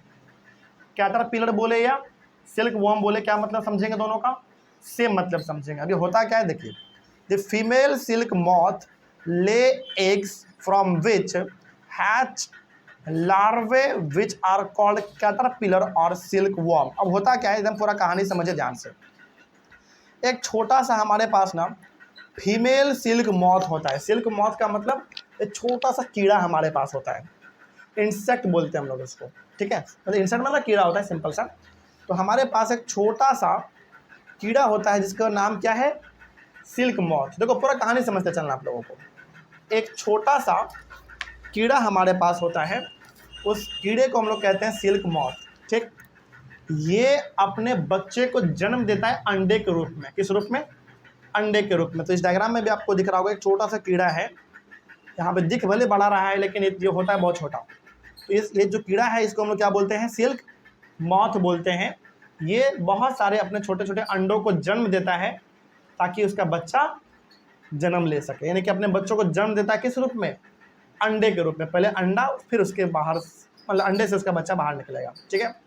अगला हमारा प्यूपा। देखो, when the caterpillar is ready to enter the next stage of its life history called pupa. Pupa अभी आपको समझ में नहीं आएगा, पहले ये समझिए। सबसे पहला हमारे पास का एक छोटा सा कीड़ा है, उस कीड़े ने अपने बच्चों को जन्म दिया किस रूप में, अंडे के रूप में। क्या एक दो अंडे के देता है वो जन्म, नहीं, बहुत सारे अंडों को वो जन्म देता है और उस अंडे में ही इसका बच्चा क्या है, छुपा हुआ है। और जब वो अंडा थोड़ा सा मैच्योर हो जाता है, यहाँ पे आपको दिख रहा होगा छोटा सा दाना दाना पिक्चर में दाना दाना जैसा आपको दिख रहा होगा, है ना। तो ये दाना दाना जो आपको दिख रहा है ये अंडा है, और ये अंडा जब मैच्योर हो जाता है तो इसी अंडे से एक छोटा सा कीड़ा बाहर निकलेगा, वो इस प्रकार का दिखेगा। इसको हम लोग क्या बोल देंगे? सिल्क वॉर्म बोलेंगे। क्या बोलेंगे? सिल्क वॉर्म बोलेंगे। फिर सवाल है कि सर प्यूपा किसको कहते हैं? फिर इसी को कहते हैं। सिल्क वॉर्म बोलो आप, प्यूपा बोलो, दोनों क्या है? सेम चीज़ है, ठीक है ना। मतलब सबसे पहले छोटा सा कीड़ा अंडे को जन्म देगा, वो अंडा जब मैच्योर हो जाएगा, थोड़ा सा बड़ा हो जाएगा, तो वो अंडा अपने आप फट जाएगा और उस अंडे से एक छोटा सा कीड़ा हमारा बाहर निकलेगा, जिसको हम लोग कह देते हैं सिल्क वॉर्म, या फिर आप उसको प्यूपा भी बोल सकते हैं, PUPA। तो वही यहाँ पे लिखा हुआ है कि व्हेन द कैटरपिलर मतलब सिल्क वॉर्म, कैटरपिलर बोलो सिल्क वॉर्म बोलो, बात सेम है। When the caterpillar is ready to enter the next stage of its life history called pupa. मतलब कि ये सिल्क वॉर्म अंडे को फाड़ के बाहर निकला है ना, तो वो अब अगले स्टेज में जाने के लिए क्या है? रेडी है, यानी कि अगला प्रोसेस करने के लिए वो रेडी है। इसी को हम लोग कह देते हैं प्यूपा। तो कहानी की तरह समझेंगे तो आपको आराम से एक बार में समझ में आ जाएगा कि पहले एक छोटे से कीड़े ने अपने बच्चों को जन्म दिया अंडे के रूप में, वो अंडा मैच्योर हुआ, फट गया, उससे बाहर निकला एक छोटा सा कीड़ा जिसका क्या नाम रखा गया है? सिल्क वॉर्म, या फिर आप उसको कैटरपिलर भी बोल सकते हैं, या फिर आप उसको प्यूपा भी बोल सकते हैं। कोई दिक्कत इसमें? चलिए आगे बढ़ते हैं। तो ये जो सिल्क वॉर्म है, जिसको आप कैटरपिलर बोल रहे हैं या फिर आप इसको प्यूपा बोल रहे हैं, अब वो क्या करेगा? देखो, it first weaves a net to hold itself, then it swings its head from side to side in the form of figure 8। इसमें तो नहीं लिख दिया गया है, लेकिन आप इसको ऐसे समझिए कि छोटा सा जो कीड़ा है जिसको आप सिल्क वॉर्म, कैटरपिलर या फिर प्यूपा बोल रहे हैं, ये अपने चारों तरफ ना एक नेट बनाता है। नेट कैसा बनाता है? जाली बनाता है। आपने देखा होगा मकड़ी का जाली, उसी प्रकार का ये भी जाली अपने चारों तरफ बनाता है। और ये जो जाली बनाता है, ये जिसका जाली कैसा होता है? देखने में उजला होता है, वाइट होता है, और ये जाली के अंदर ही पूरी तरीके से रहता है, यानी कि जाली बन जाता है, नेट बन जाता है, और उसके अंदर ही ये हमेशा रहता है। ठीक है, आगे। तो ये जो छोटा सा कीड़ा है, ये अपने चारों तरफ क्या कर लेगा? एक नेट बना लेगा, और उस नेट के यानी कि उस जाली के अंदर ही ये रहेगा। और ये जो नेट बनाता है ना, शुरुआत में इसका जो नेट होता है, तो यहाँ पे लिखा हुआ है it first weaves a net to hold itself. सबसे पहले तो ये अपना एक नेट बनाएगा ताकि अपने आप को सुरक्षित रखा जा सके उस जाली के अंदर, ठीक है। Then it swings its head from side to side in the form of the figure of 8। और ये अपना हेड 8 के जैसा बना लेता है, मतलब कि थोड़ा सा होता है ना, जैसे आप 8 लिखते हैं, उस प्रकार का ये अपना बॉडी कर लेता है ताकि ये आराम से इस नेट के अंदर सुरक्षित रह सके।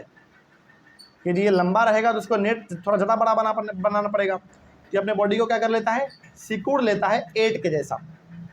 मतलब आप एक 8 बनाओ और उस 8 को आप थोड़ा सा लंबा खींचेंगे तो बहुत बड़ा बनता है वो 8। सिंपल सा आप एक धागा लो, उस धागे से आप 8 बनाओ, देखना वो धागा रहेगा तो लंबा होगा, लेकिन 8 बना देंगे तो धागा छोटा हो जाता है। वही ये करता है कि अपने बॉडी के लिए बाहर बड़ा नेट ना बनाना पड़े, इसलिए क्या करता है? अपने बॉडी को 8 के जैसा बना लेता है ताकि इसका बॉडी छोटा रहे, तो नेट भी इसको छोटा बनाना पड़ेगा, है ना। तो ये अपने चारों तरफ नेट बना लेता है और उस नेट के अंदर ही ये पूरी तरीके से रहता है, और वो नेट इस प्रकार का दिखता है। उस नेट को ही क्या कहा जाता है? कुक्कून कहा जाता है। क्या कहा जाता है? कुक्कून। तो ये जो आपको अंडा जैसा स्ट्रक्चर दिख रहा है ना, ये नेट है बेसिकली वाइट कलर का, और इसी के अंदर ये आपका सिल्क वॉर्म पड़ा हुआ है। ठीक है, आगे बात करते हैं। During this movement of the head the caterpillar secretes fibre made of a protein which hardens on exposure to air and become silk fibre. अब जब ये अपना बॉडी 8 जैसा बनाता है तो इसके बॉडी से ना एक अलग ही प्रकार का केमिकल रिलीज होता है। वो केमिकल क्या करता है? उस नेट को मजबूती प्रोवाइड करता है। सिंपल सा कहानी है, कहानी की तरह समझेंगे तो आपको याद रहेगा। तो जब ये कैटरपिलर मतलब कि सिल्क वॉर्म अपने बॉडी के चारों तरफ नेट बना रहा होता है, तो ये अपने बॉडी को कैसा कर लेता है? 8 जैसा कर लेता है। तो ये अपने बॉडी से ना केमिकल रिलीज करता है, केमिकल प्रोड्यूस करता है। वो केमिकल क्या करता है? नेट को मजबूत बनाता है। मतलब वो केमिकल जब हवा के कांटेक्ट में आएगा तो उसका नेट क्या हो जाता है? थोड़ा मजबूत बन जाता है। मजबूत इसलिए बन जाता है क्योंकि उसके अंदर कौन पड़ा हुआ है? सिल्क वॉर्म पड़ा हुआ है। और उसके बाहर का लेयर यदि मजबूत नहीं होगा तब तो यार कोई भी उसको पक्षी मार के खा लेगा। और पक्षी तो कीड़े मकोड़े को खाते ही हैं। तो ये सबसे पहले अपने बॉडी के बाहर एक नेट बनाता है और वो भी मजबूत नेट बनाता है। ठीक है, आगे उसी को, उस नेट को हम लोग क्या कहते हैं, कुक्कुन बोलेंगे। क्या बोलोगे, कुक्कुन। द कैटरपिलर यानी कि सिल्क वर्म के बारे में बात हो रहा है। The caterpillar completely covers itself by silk fibres, this covering is known as cocoon. तो ये जो आपको व्हाइट कलर का अंडे जैसा स्ट्रक्चर दिख रहा है, ये ही हमारा कहलाता है कुक्कुन, जिसको कि आप सिल्क फाइबर भी बोल सकते हैं, क्योंकि आगे चल के आप पढ़ेंगे, इसी में हम लोग पढ़ेंगे, इसी से बनता है सिल्क का कपड़ा, इसी से हम लोगों को सिल्क मिलता है। समझ ये बात, यहाँ तक कहानी समझ में आया। तो सबसे पहले छोटा सा कीड़ा अपने बच्चों को जन्म देगा अंडे के रूप में। जब वो अंडा मैच्योर हो जाएगा, बड़ा हो जाएगा, तो उसको फाड़ के छोटा सा कीड़ा बाहर निकलेगा। उस कीड़े का नाम 3 गो नाम रखा गया है, कैटरपिलर, सिल्क वॉर्म या फिर प्यूपा, आप कुछ भी बोल दो, सब सही है। ठीक है, और जैसे ये प्यूपा बाहर निकलेगा अंडे से, सबसे पहले अपने बॉडी के बाहर एक नेट जैसा जाली बनाता है, मतलब कि जाली बनाता है। और जब ये अपने बॉडी को सिकुड़ता है, ईंट जैसा स्ट्रक्चर बना लेता है, तो ये अपने बॉडी से केमिकल रिलीज करता है। वो केमिकल क्या करता है, इसके नेट को हार्ड बना देता है, इतना हार्ड बना देता है कि ये उसके अंदर पड़ा रहता है, इसको कोई तकलीफ महसूस नहीं होता है, इसको तो आराम से सुरक्षित रहता है उसके अंदर। और ये जो आप हार्ड लेयर देख रहे हैं, अंडे जैसा स्ट्रक्चर, इसके अंदर ये छोटा सा कैटरपिलर पड़ा हुआ है, और बाहर जो आप देख रहे हैं, इसी को हम लोग कहते हैं कुक्कुन। क्या बोलेंगे इसको, कुक्कुन बोलेंगे। और इसी कुक्कुन से क्या बनने वाला है बताइए, सिल्क फाइबर बनने वाला, यानी कि सिल्क का आगे चल के कपड़ा बनने वाला, इसी से, कुक्कुन से ही बनता है। आगे बात करते हैं, तो इसी के अंदर हमारा कौन पड़ा हुआ है, कैटरपिलर पड़ा हुआ है, हम आराम से सुरक्षित है। आगे बात करते हैं। अच्छा, आपके मन में सवाल होगा कि सर ये अंदर क्या कर रहा है, जन्म तो इसका हो ही गया है, तो फिर ये अंदर नेट के अंदर क्यों कर रहा है, क्या कर रहा है। नेट के अंदर ये अभी पूरी तरीके से ग्रो नहीं हुआ है, ध्यान रखना, अभी तो इसका जन्म हुआ था बस। तो ये नेट के अंदर अपने आप को ग्रो कर रहा है, बाकी सब जानवरों से, बाकी सब पक्षियों से बचा के अपने अंदर ही अंदर अपने आप को डेवलप कर रहा है, अपने आप को क्या कर रहा है, ये ग्रो करता जा रहा है। ठीक है, आगे बात करते हैं। The further development of the pupa into moth continues inside the cocoon, यानी कि अंदर ही अंदर ये ग्रो कर रहा होता है, डेवलप हो रहा होता है दोबारा मॉथ बनने के लिए, क्योंकि इसको अल्टीमेटली तो इस साइकिल को पूरा करना है ना। तो अंदर ही अंदर ये अपने आप को ग्रो कर रहा है, अपने आप को डेवलप कर रहा है, ताकि कुछ समय के बाद ये क्या बन जाए, मॉथ दोबारा बन जाए, सिल्क मॉथ बन जाए। फिर आगे बढ़ते हैं और बात करते हैं। उसके बाद silk fibres are use for weaving silk cloth, ये तो हम लोग जानते ही हैं कि सिल्क फाइबर का इस्तेमाल किस चीज़ के लिए किया जाएगा, सिल्क के कपड़ों को बनाने के लिए किया जाएगा। उसके बाद है दिस सिल्क यार्न, यानी कि सिल्क का धागा is obtain from the cocoon of this silk moth. अब होता क्या है, अच्छा 2 पॉइंट और पढ़ते हैं, फिर आपको एक बार मैं पूरा समझाता है। There is a variety of silk moth which look very different from one another and the silk yarn they yield is different in texture, यानी कि कोर्स, स्मूथ, शाइनी एटसेट्रा। अब देखो होता क्या है, इस अंडे के अंदर क्या पड़ा हुआ है, आपका अंडा नहीं, एक्चुअली में ये क्या है, नेट है, जिसको बहुत ठोस बना दिया गया है केमिकल प्रोड्यूस करने के बाद। इसके अंदर पड़ा हुआ है हमारा कैटरपिलर।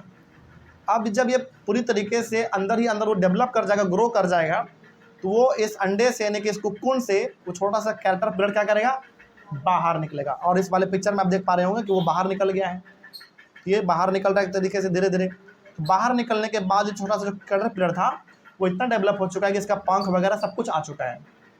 अंदर में ही ये जब डेवलप कर रहा था, इसका क्या आ चुका है, पंख वगैरह सब कुछ आ चुका है। तो ये आराम से बाहर निकलने के बाद ये आसमान में उड़ जाता है।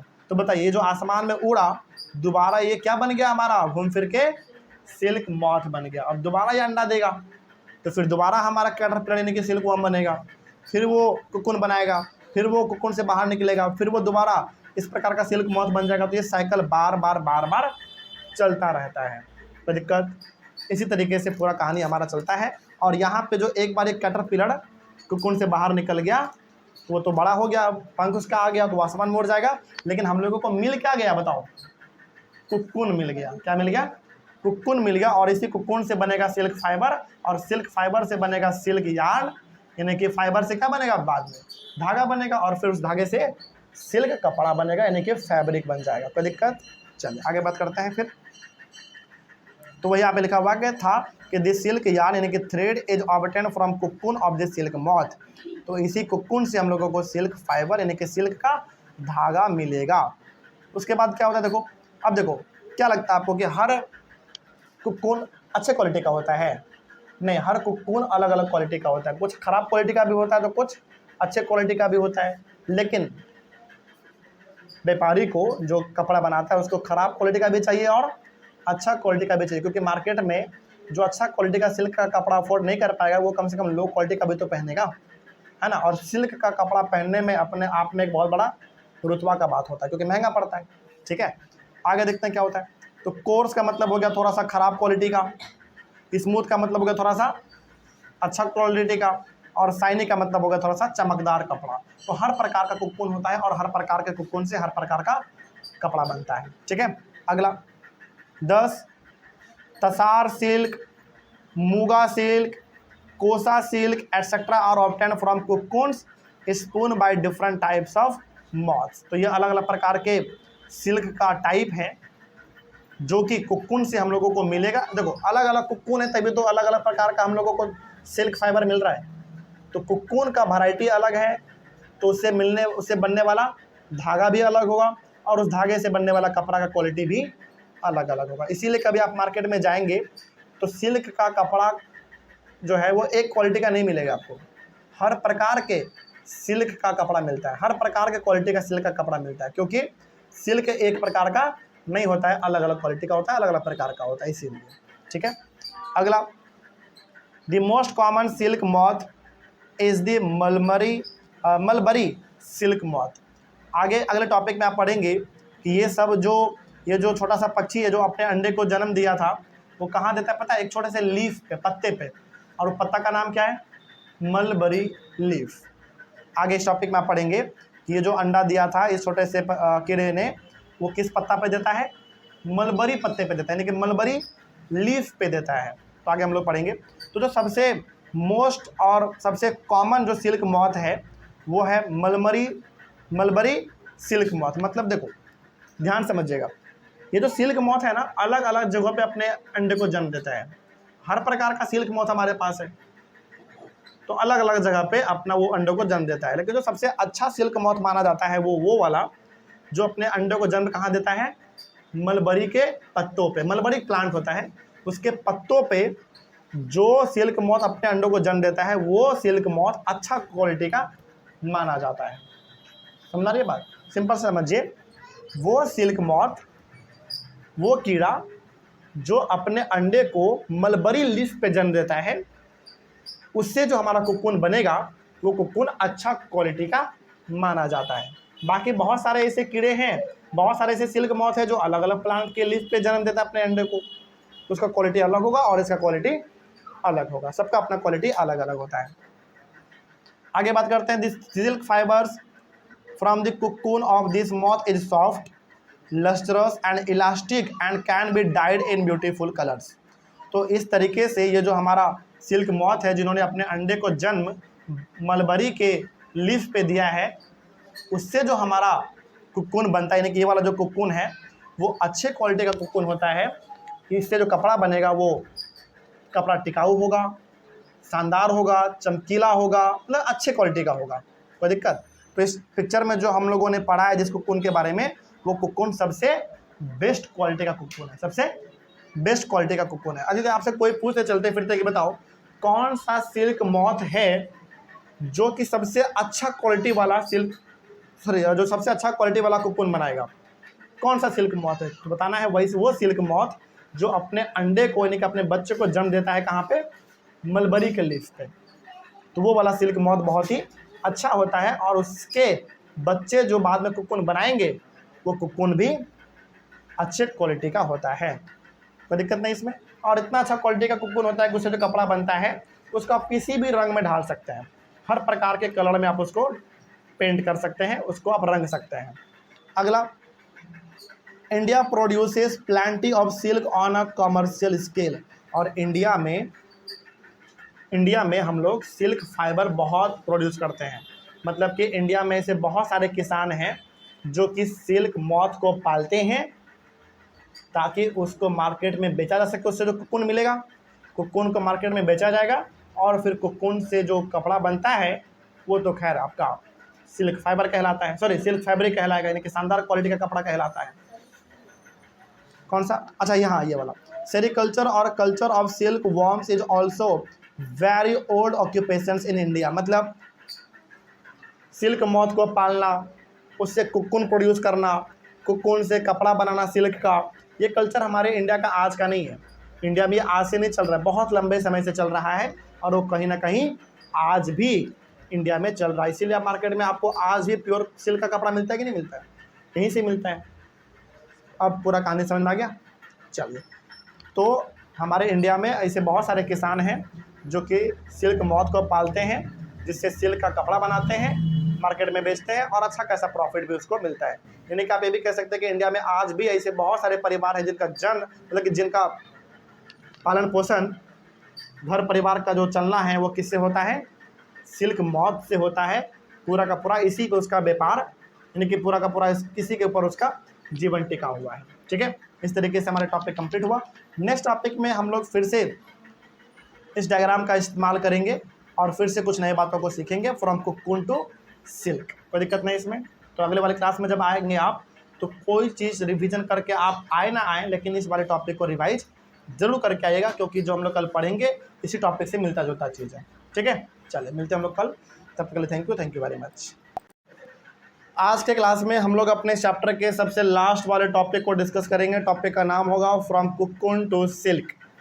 ये टॉपिक शुरू करने से पहले जो आपने पिछले क्लास में पढ़ा था, और पिछले क्लास में भी हम लोगों ने सेम डायग्राम से समझा था, सेम पिक्चर हमने इस्तेमाल किया था, इसको हम लोग दोबारा समझेंगे, क्योंकि आगे जो हम लोग टॉपिक अभी पढ़ने वाले हैं फ्रॉम कुक्कुन टू सिल्क, इसमें इसी डायग्राम का काम आएगा। ठीक है, तो पिछले क्लास में जो हम लोगों ने पढ़ा था उसको फटाक से हम लोग एक बार बस डायग्राम से, यानी कि पिक्चर से रिवाइज कर लेंगे, फिर आगे बढ़ेंगे तो आपको समझ में आएगा। देखिए, हम लोगों ने ये पढ़ा था कि जो छोटा सा जो कीड़ा होता है, जिसको हम लोग क्या बोलते हैं, सिल्क मॉथ बोलते हैं। क्या बोलते हैं, सिल्क मॉथ बोलते हैं। तो वो ना छोटे छोटे अपने बच्चों को जन्म देता है, किस रूप में, अंडे के रूप में। यानी कि वो कीड़ा सिल्क मॉथ जो है अपने बच्चों को जन्म देगा अंडे के रूप में। उसके बाद कुछ दिन होगा तो उसके अंडे मैच्योर हो जाएंगे, अंडे को समय हो जाएगा, तो उस अंडे को फाड़ के उसका बच्चा बाहर निकलेगा, और उस बच्चे को हम लोग क्या कहते हैं, सिल्क वॉर्म, या फिर कैटरपिलर, या फिर आप उसको प्यूपा भी कह सकते हैं, है ना। उसके बाद फिर ये प्यूपा क्या करता है, प्यूपा अपने चारों तरफ एक नेट बनाता है। क्या बनाता है, एक नेट बनाता है, एक जाली बनाता है अपने से, और इसका बॉडी एक केमिकल रिलीज करता है। वो केमिकल क्या करता है, उस जाली को मजबूत बना देता है, ठोस बना देता है, जिसके वजह से होता क्या है, ये कैटरपिलर उसी जाली के अंदर रह जाता है। मतलब गलती से नहीं रहता, वो जानबूझ के रहता है, अपने चारों तरफ वो नेट बनाता है ताकि उसके अंदर वो सुरक्षित तरीके से रह सके। क्यों बनाता है नेट, क्योंकि ये अभी अभी जन्म लिया है और ये इतना अच्छे तरीके से ग्रो नहीं किया गया है कि आराम से जंगलों में रह सके। नहीं, यदि ये अभी रहेगा तो पक्षी वगैरह इनको मार के खा लेंगे। तो जैसे इनका जन्म होता है, वैसे ये अपने बॉडी के चारों तरफ एक नेट जैसा स्ट्रक्चर बनाना चालू कर देता है, और इसके बॉडी से जो केमिकल रिलीज होता है, वो केमिकल क्या करता है, इसके नेट को मजबूत बना देता है, ठोस बना देता है, और उसी नेट के अंदर ये कुछ दिन तक रहता है। तब तक रहता है जब तक कि इसके बॉडी के ऊपर पंख ना आ जाए, अच्छे तरीके से ये डेवलप हो जाए, तब तक ये अंदर रहता है। जब ये एक बार डेवलप हो जाता है, पूरे तरीके से पंख आ जाता है, उड़ने के लायक हो जाता है, तो फिर ये अपने इस वाले बैग जो स्ट्रक्चर था नेट वाला, उससे वो बाहर निकलता है। और ये जो स्ट्रक्चर है, ये अंडर टाइप, इसको हम लोग क्या बोलते हैं, कुक्कुन बोलते हैं। क्या बोलेंगे, कुक्कुन। और इसी के अंदर ये छोटा सा कैटरपिलर पड़ा रहता है, कुछ दिन तक रहता है। उसके बाद फिर वो बाहर निकलता है, तब जब वो अच्छे तरीके से ग्रो कर जाता है, डेवलप कर जाता है, और उसके पास पंख आ जाते हैं, तब वो बाहर उसको फाड़ के निकल जाता है। तो इस वाले पिक्चर में आप देख पा रहे हैं वो बाहर निकल गए हैं, और बाहर निकलने के बाद फिर ये जो छोटा सा कैटरपिलर था, जिसको आप सिल्क वॉर्म भी कहते थे, वो आसमान में पंख से फिर उड़ जाता है। फिर आपके पास बच क्या गया, फिर क्या बच गया, कुक्कुन बच गया। और यही वो कुक्कुन है जिससे हम लोगों को क्या बनाते हैं हम लोग, सिल्क बनाते हैं, यानी कि सिल्क का कपड़ा बनाते हैं। फिर ये उड़ा है तो ये दोबारा फिर अपने बच्चों को जन्म देगा अंडे के रूप में, फिर कैटरपिलर निकलेगा, फिर वो कुक्कुन के अंदर रहेगा, फिर उससे वो बाहर निकल जाएगा, उड़ जाएगा। इस तरीके से हम लोगों को फिर मिल जाएगा कुक्कुन, है ना। और कुक्कुन से क्या बन जाता है फिर बाद में, सिल्क, और सिल्क का फिर कपड़ा वगैरह। तो ये जो प्रोसेस है ना, ये प्रोसेस बार बार चलता रहता है, समझ रही है बात। ये प्रोसेस बार बार चलेगा, इसी को हम लोग कहते हैं life cycle of silk moth. तो ये बार बार चलता रहता है। तो ये जो आपने समझा था, इसी डायग्राम का दोबारा इस्तेमाल करके हम लोग इस कॉन्सेप्ट को समझेंगे, तो आपको फिर से समझ में आएगा। आइए शुरू करते हैं। सबसे हम लोग पहले बात करेंगे रियरिंग सिल्क वॉर्म, यानी कि सिल्क वॉर्म को आप सिल्क वॉर्म बोलो, कैटरपिलर बोलो, पीपा बोलो, इसको वो सब क्या है, सेम ही है, ठीक है। तो रियरिंग का मतलब होगा कि किस तरीके से हम उसका पालन करते हैं। रियरिंग का मतलब पालना, कैसे पालते हैं उसको देखते हैं। सबसे पहला पॉइंट लिखा हुआ है कि फीमेल सिल्क मॉथ ले hundreds of eggs at a time, मतलब कि एक फीमेल सिल्क मॉथ एक समय में सैकड़ों, सैकड़ों का मतलब 100, 200, 300, 400 बहुत सारे अंडे को जन्म देती है। कहानी की तरह समझेंगे तो आपको समझ में आ जाएगा। मतलब यहाँ पे जो आप एक छोटा सा कीड़ा देख रहे होंगे, पंख लगा हुआ है, ये फीमेल सिल्क मॉथ है। कैसा है, फीमेल सिल्क मॉथ है। ये एक टाइम पे 200-300 अंडे को जन्म देती है, सोचो। यानी कि फीमेल सिल्क मॉथ एक टाइम पे 200-300 अंडे को जन्म दे देती है, वो भी एक बार में, ठीक है। अगला, the eggs are stored carefully on strips of cloth और paper and sold to silk worm farmers. अब होता क्या है, जो किसान इस चीज़ का पूरा व्यापार करते हैं, तो पहले किसान क्या करेगा, अपने यहाँ पे सिल्क मॉथ को पालेगा। वो सिल्क मॉथ, अच्छा एक बात बताइए, क्या वो किसान सिल्क मॉथ एक दो को पालता होगा? नहीं, बहुत सारे हजारों के नंबर में वो सिल्क मॉथ अपने यहाँ पे पालता है। और पालने का पूरा सेटअप होता है उसके पास, ऐसा नहीं कि कहीं पे भी पाल दिया, बाग बगीचे में कहीं भी, ऐसा नहीं होता। पूरा उसके पास एक सिस्टम होता है, पूरा सेटअप होता है। तो वो किसान सबसे पहले क्या करेगा, जब सिल्क मॉथ अपने अंडे को जन्म देगा, तो वो किसान क्या करता है, उस अंडे को जाके बेच देता है। किसको बेच देता है? सिल्क वॉर्म के फार्मर को, जो उससे आगे चल के क्या करने वाला है, सिल्क प्रोड्यूस करने वाला है, कपड़ा बनाने वाला है। देखो, हर इंसान हर काम नहीं करता है।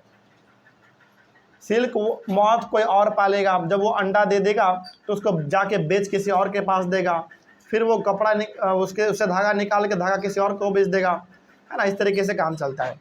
तो सबसे पहले किसान क्या करेगा, अपने यहाँ पे जितना भी वो सिल्क मॉथ पाला हुआ होगा, वो सिल्क मॉथ जब अपने अंडे को जन्म देगा, तो वो किसान क्या करेगा, जाके उस अंडे को वैसे आदमी को बेच देगा जो कि सिल्क का कारोबार करता है, ठीक है। वो जो अंडा बेचता है, क्या लगता है 100-200 अंडा बेचता होगा? नहीं, इतना अंडा तो केवल एक छोटा सा फीमेल सिल्क मॉथ दे देती है अंडा। वो जो अंडा जाके बेचता होगा वो मतलब हजारों में, 40,000, 50,000 ऐसे, सोचे हो आप। आपको क्या लगता है कि छोटा सा किसान 1-2 सिल्क मॉथ पालता होगा? 1-2 सिल्क मॉथ पालने का मतलब है 400-500 अंडा बस। लेकिन वो उसको बिजनेस करना है ना अपना। तो एक किसान अपने यहाँ पे 400-500 इस प्रकार के नंबर में सिल्क मॉथ को पालता है। और ज़रा इमेजिन करो कि एक सिल्क मॉथ 200-300 अंडे को जन्म देती है, तो 300-400 सिल्क मॉथ कितना अंडे को जन्म देगी? मतलब ये लाखों में संख्या पहुंच जाता है। छोटे छोटे अंडों का जो संख्या है वो लाखों में पहुंच जाता है। लेकिन सवाल है, क्या हर अंडे से कैटरपिलर बाहर निकल पाता है? नहीं, बहुत सारे अंडे मर भी जाते हैं, बहुत सारे अंडे खराब हो जाते हैं, ठीक ना। तो ध्यान रखना है पहला चीज़ कि जो किसान सिल्क मॉथ को पालेगा अपने यहाँ पे, जब वो एक बार अंडा दे देगा, सिल्क मॉथ जब एक बार अंडा दे देगा, तो उन सारे अंडे को जाके वो किसान वैसे लोगों को बेच देता है जो सिल्क का व्यापारी, यानी कि सिल्क का कारोबार करता है। फिर आगे क्या होता है देखो, the farmers keep eggs under hygienic conditions and under suitable conditions of temperature and humidity.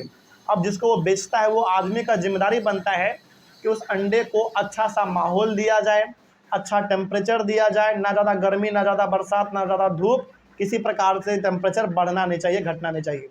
मतलब कि उस अंडे को ग्रो होने के लिए जितना टेम्परेचर चाहिए, वो अच्छे तरीके से उसको टेम्परेचर वगैरह देता है। यदि टेम्परेचर नहीं देगा तो सारा का सारा अंडा क्या हो जाएगा, मर जाएगा, बर्बाद हो जाएगा। तो एक बार वो इंसान जब अंडे को खरीद लेता है दूसरे इंसान से, तो उसका मेन काम अब स्टार्ट होता है कि उस अंडे को अच्छे से रखना है, उस अंडे का देख रेख करना है, उसको टेम्परेचर सही से देना है, सब वो अपना देख रेख अपना करता रहता है।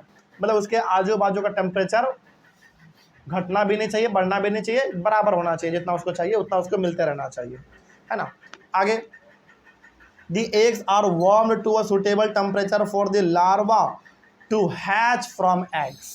मतलब उस अंडे को तब तक अच्छे से बचा के रखा जाता है जब तक कि उस अंडे से क्या ना निकल जाए बाहर, लार्वा बाहर ना निकल जाए। लार्वा का मतलब सिंपल सा कैटरपिलर का बात कर रही है। देखो लार्वा बोलो, प्यूपिल बोलो, है ना, फिर से आप और क्या, सॉरी प्यूपिल नहीं, प्यूपा बोलो, फिर से कैटरपिलर, सिल्क वॉर्म, सब एक ही चीज़ होता है। कंफ्यूज करने का अलग अलग टर्म है, बस है सब कुछ एक, ठीक ना। उसके बाद थोड़ा सा और बात करें तो हाँ, तो उस अंडे को तब तक अच्छे से रखा जाएगा, तब तक अच्छा टेम्परेचर दिया जाएगा जब तक उससे को उस अंडे को फाड़ के उससे छोटा सा कैटरपिलर बाहर ना निकल जाए। बाहर निकल जाएगा तब फिर काम आसान हो जाता है किसान का। एक बार अंडा से बाहर निकल जाएगा कैटरपिलर तो किसान का काम क्या हो जाता है, आसान हो जाता है। फिर आगे देखते हैं क्या होता है। This is done when mulberry trees bear a fresh crop of leaves. और हमने आपको कल भी कहा था कि ये जो सिल्क मॉथ है अपने बच्चे को जन्म किस पत्ते पे देती है, मलबरी के लीफ पे। इसीलिए जो किसान सिल्क मॉथ को पालता है जहाँ पे, वहाँ पे ना मलबरी का पत्ता वो बिछा देता है। क्या कर देता है, फ्लोर पे मलबरी का पत्ता बिछा देता है ताकि मलबरी के पत्तों पर ही वो सिल्क मॉथ अपने अंडे को जन्म दे सके। हालांकि देने का वो छोटा सा वाइट कपड़े पे भी दे सकता है, वाइट पेपर पे भी दे सकता है, लेकिन ज़्यादा अच्छा क्या रहता है, मलबरी का लीफ ज़्यादा सुटेबल रहता है, ठीक ना। चलिए आगे बात करते हैं। उसके बाद है द लार्वा कॉल्ड कैटरपिलर। देखो यहाँ पे आ गया ना, लार्वा बोलो, कैटरपिलर बोलो, सिल्क वॉर्म बोलो, सब एक ही चीज़ है। Eat day and night and increase enormously in size. तो वो जो कैटरपिलर का एक बार जन्म हो गया अंडे से, जब वो बाहर निकल जाता है तो किसान उसको खाने के लिए छोटे छोटे पत्ते देते हैं। क्या देते हैं, पत्ता। वो अनाज नहीं खाता, ध्यान रखना। वो जो सिल्क वॉर्म है जिसको आप कैटरपिलर बोल रहे हैं, जिसको लार्वा बोल रहे हैं आप, वो खाना नहीं खाता, अनाज नहीं खाता है। वो क्या खाता है, फिर पत्ता खाता है, लीफ खाता है, छोटा छोटा लीफ, मलबरी का। हाँ, मलबरी का पत्ता वो खाता है। यानी कि जो सिल्क वॉर्म है उसको मलबरी का लीफ बड़ा पसंद होता है, इसीलिए वो अपने बच्चों को जन्म भी कहाँ देता है, मलबरी के पत्तों पर ही देता है। क्यों, क्योंकि उसको पता है मेरे बच्चे का जन्म इस पत्ते पे होगा और जैसे वो ग्रो हो जाएगा उसको खाने के लिए भी ये पत्ता मिल जाएगा।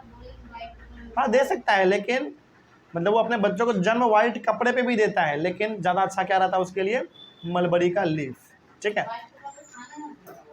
आगे बढ़ते हैं। तो वही यहाँ पे लिखा हुआ था, तो कहानी समझना है पूरा।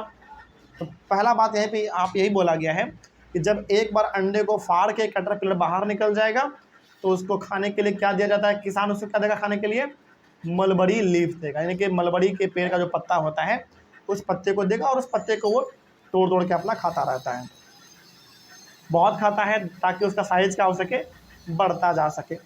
अगला, the larva are kept in clean bamboo trays along with freshly chopped mulberry leaves.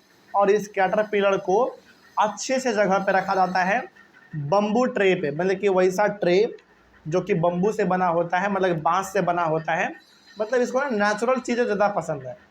जो लार्वा है इसको क्या है, नेचुरल चीज़ ज़्यादा पसंद है। जैसे बम्बू हमारा क्या होता है, बांस, नेचुरल प्लांट है भाई, नेचुरल प्लांट है। तो उसके ऊपर मलबरी का पत्ता पहले बिछाया जाएगा बम्बू ट्रे पे, मलबरी का पत्ता बिछा के फिर उसके ऊपर कैटरपिलर को डाला जाएगा और वहाँ पे कैटरपिलर उस पत्ते को आराम से खाता है, उसी पे लेटता है, उसी पे मौज मस्ती अपना जो करना होता है कैटरपिलर उसी पे अपना करता है। यानी कि मलबरी लीव्स उसको क्या है, बड़ा पसंद है, किसको, कैटरपिलर को, ठीक है। आगे बात करते हैं फिर। After 25 to 30 days the caterpillars stop eating and move into a teeny chamber of bamboo in the tray to spin cocoons। लगभग वो 25 से 30 दिन तक खूब खाता है मलबरी लीव्स को और अपना साइज बहुत बड़ा कर लेता है। उसके बाद फिर वो आराम से बम्बू को, देखो यहाँ पे साफ लिखा हुआ है, spins the cotton inside which develops the silk, sorry my mistake। After 25 to 30 days the caterpillars stop eating and move to a teeny chamber of bamboo in the tray to spin cocoons। मतलब कि 25 से 30 दिन तक वो आराम से दबा के मलबरी लीव्स को खाता है। उसके बाद फिर बम्बू में जो छोटा छोटा छेद होता है उसमें बनाया जाता है जानबूझ के, बम्बू में छोटा छोटा छेद बनाया जाता है जानबूझ के, ताकि ये खाक उस बम्बू के छेद में घुसेगा और वहाँ पे फिर वो आराम से बैठ के अपने चारों तरफ क्या बनाना स्टार्ट करेगा, कोकून बनाना स्टार्ट करेगा। तो ये पूरा कहानी आपको समझ में आ रहा है। तो पहले अंडा देगा, अंडे को बाहर फाड़ के क्या निकलेगा, हमारा कैटरपिलर। कैटरपिलर को रखा जाता है कहाँ पे, मलबरी लीव्स पर रखा जाता है, ताकि वो आराम से 25 से 30 दिन तक खाए, अपने बॉडी के साइज को बढ़ाए और फिर जाके वो बम्बू के छोटे छोटे छेदों में घुस जाता है और वहाँ पे वो रहने के बाद अपने बॉडी के चारों तरफ कोकून बनाना स्टार्ट कर देता है। ये कहानी चलता रहता है हमारा, है ना। तो द कैटरपिलर और silk worm spins the cocoon inside which develop the silk moth, यानी कि वो जो कैटरपिलर है वो अपने बॉडी के चारों तरफ कोकून बनाना स्टार्ट कर देता है, जिसके अंदर वो डेवलप करता रहता है अपने आप को। मतलब कि अभी भी ये सिल्क कैटरपिलर कहाँ है, कोकून के अंदर ही है, अपने चारों तरफ वो जो सिल्क कोकून बना रहा है उसी के अंदर तो है हमारा सिल्क, सॉरी उसी के अंदर है हमारा कैटरपिलर। तो अपने आप को अंदर अंदर डेवलप भी कर रहा होता है, उसके पास अंदर ही अंदर पंख भी आ जाता है, सब कुछ इस तरीके से हमारा ये पूरा काम चलता है। अगला है हमारा प्रोसेसिंग सिल्क। ये आपने पढ़ा कि किस तरीके से सिल्क वॉर्म को यानी कि कैटरपिलर को किस तरीके से आप पालते हैं। अब आप पढ़ेंगे कि सिल्क हम लोगों को कैसे मिलेगा, यानी कि मेन मुद्दा तो हमारा क्या है, सिल्क प्राप्त करना। तो ये सिल्क कैसे मिलेगा, सिल्क हम लोगों को प्राप्त कैसे होगा, ये हमारा मेन पॉइंट है। तो आइए थोड़ा सा इसके बारे में भी डिस्कस कर लेते हैं। पहला पॉइंट इसमें लिखा हुआ है कि a pile of cocoon is use for obtaining silk fibres, यानी कि इस प्रकार का जो कोकून आप देख रहे हैं अंडा जैसे शेप का, ये एक दो कोकून से मिल के कपड़ा नहीं बनता, ध्यान रखना।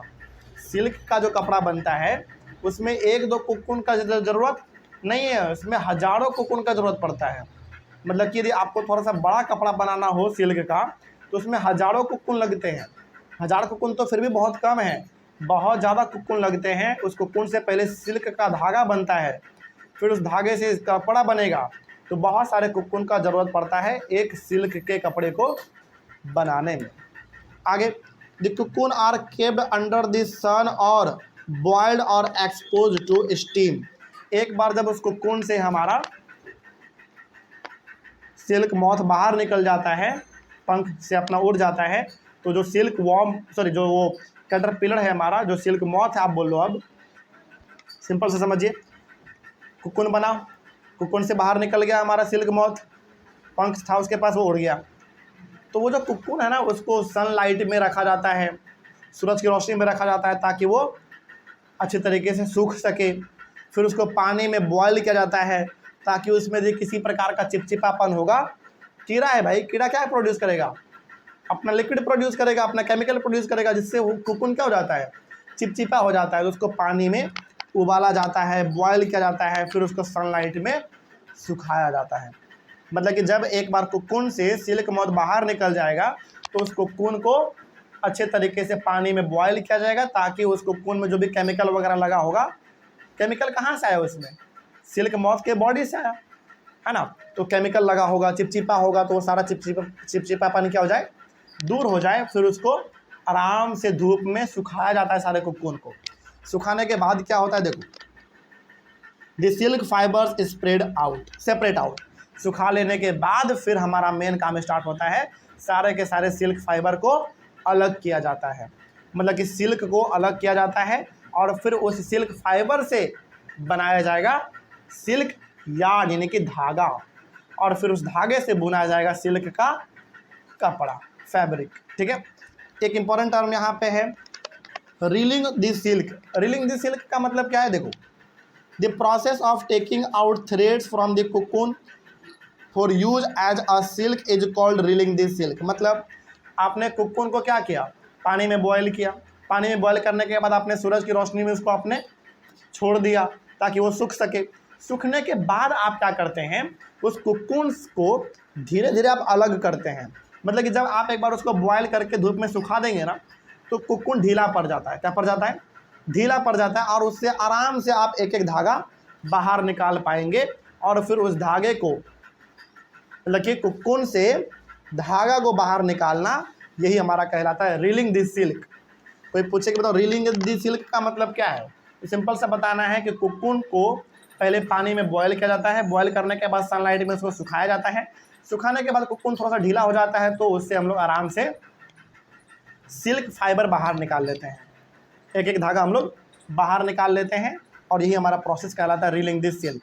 और वो जो आपने धागा निकाला है कोकून से बाहर, उस मतलब वो जो फाइबर है बेसिकली, धागा नहीं है, वो छोटा छोटा टुकड़ा है, उसको हम लोग फाइबर बोलते हैं। फिर उस छोटे छोटे टुकड़े को, सिल्क का जो छोटा छोटा टुकड़ा है, उसको मशीन में जोड़ जोड़ के एक धागा बनाया जाएगा, लंबा सा धागा बनाया जाएगा, वो होगा हमारा सिल्क यार्न। और फिर उस धागे से क्या बुना जाएगा, सिल्क का कपड़ा, यानी कि सिल्क का फैब्रिक कपड़ा बुना जाएगा। तो इस तरीके से हमारा पूरा मेथड चलता है। Reeling is done in special machines which unwind the threads और fibres of silk from the cocoon. यानी कि ये जो कोकून से आप छोटा छोटा धागा निकालेंगे, उसको एक लंबे से धागा में कैसे कन्वर्ट किया जाता है, हम लोग करते हैं क्या? नहीं, मशीन करता है। ये हमारे पास तकनीक नहीं है, मतलब हम लोग खुद से नहीं कर सकते, ये मशीन में होता है कि मशीन में आप एक बार सुखा के सारा कोकून डाल देते हैं और वही कोकून को कोकून से धागा को छोटा छोटा अलग करके, और वही मशीन तो छोटे छोटे धागे को जोड़ जोड़ के एक लंबा सा धागा बना देता है। मतलब हमारा काम केवल कहाँ तक है, कोकून लेना, कोकून को बॉयल करना और उसको धूप में सुखा देना, यहीं तक हमारा काम है।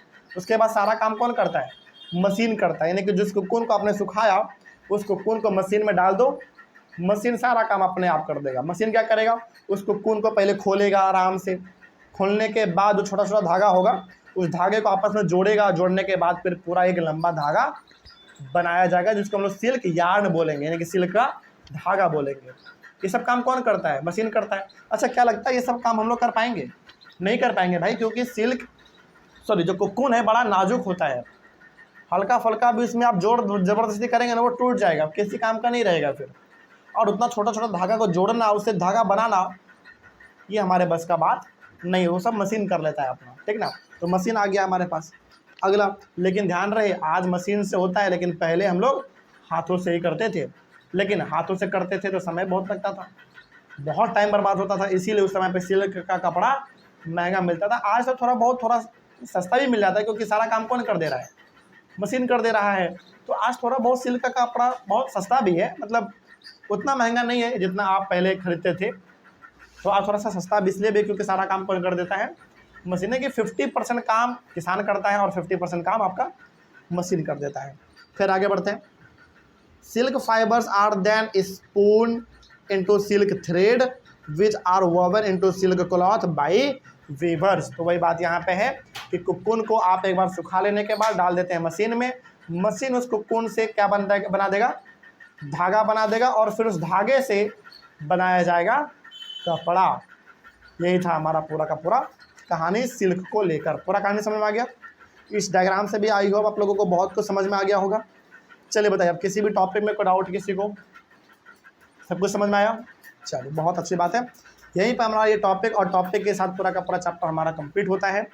हम लोग मिलेंगे फिर से अपने एक नए चैप्टर में के साथ और एक नई शुरुआत के साथ। तब तक के लिए thank you very much and have a nice day.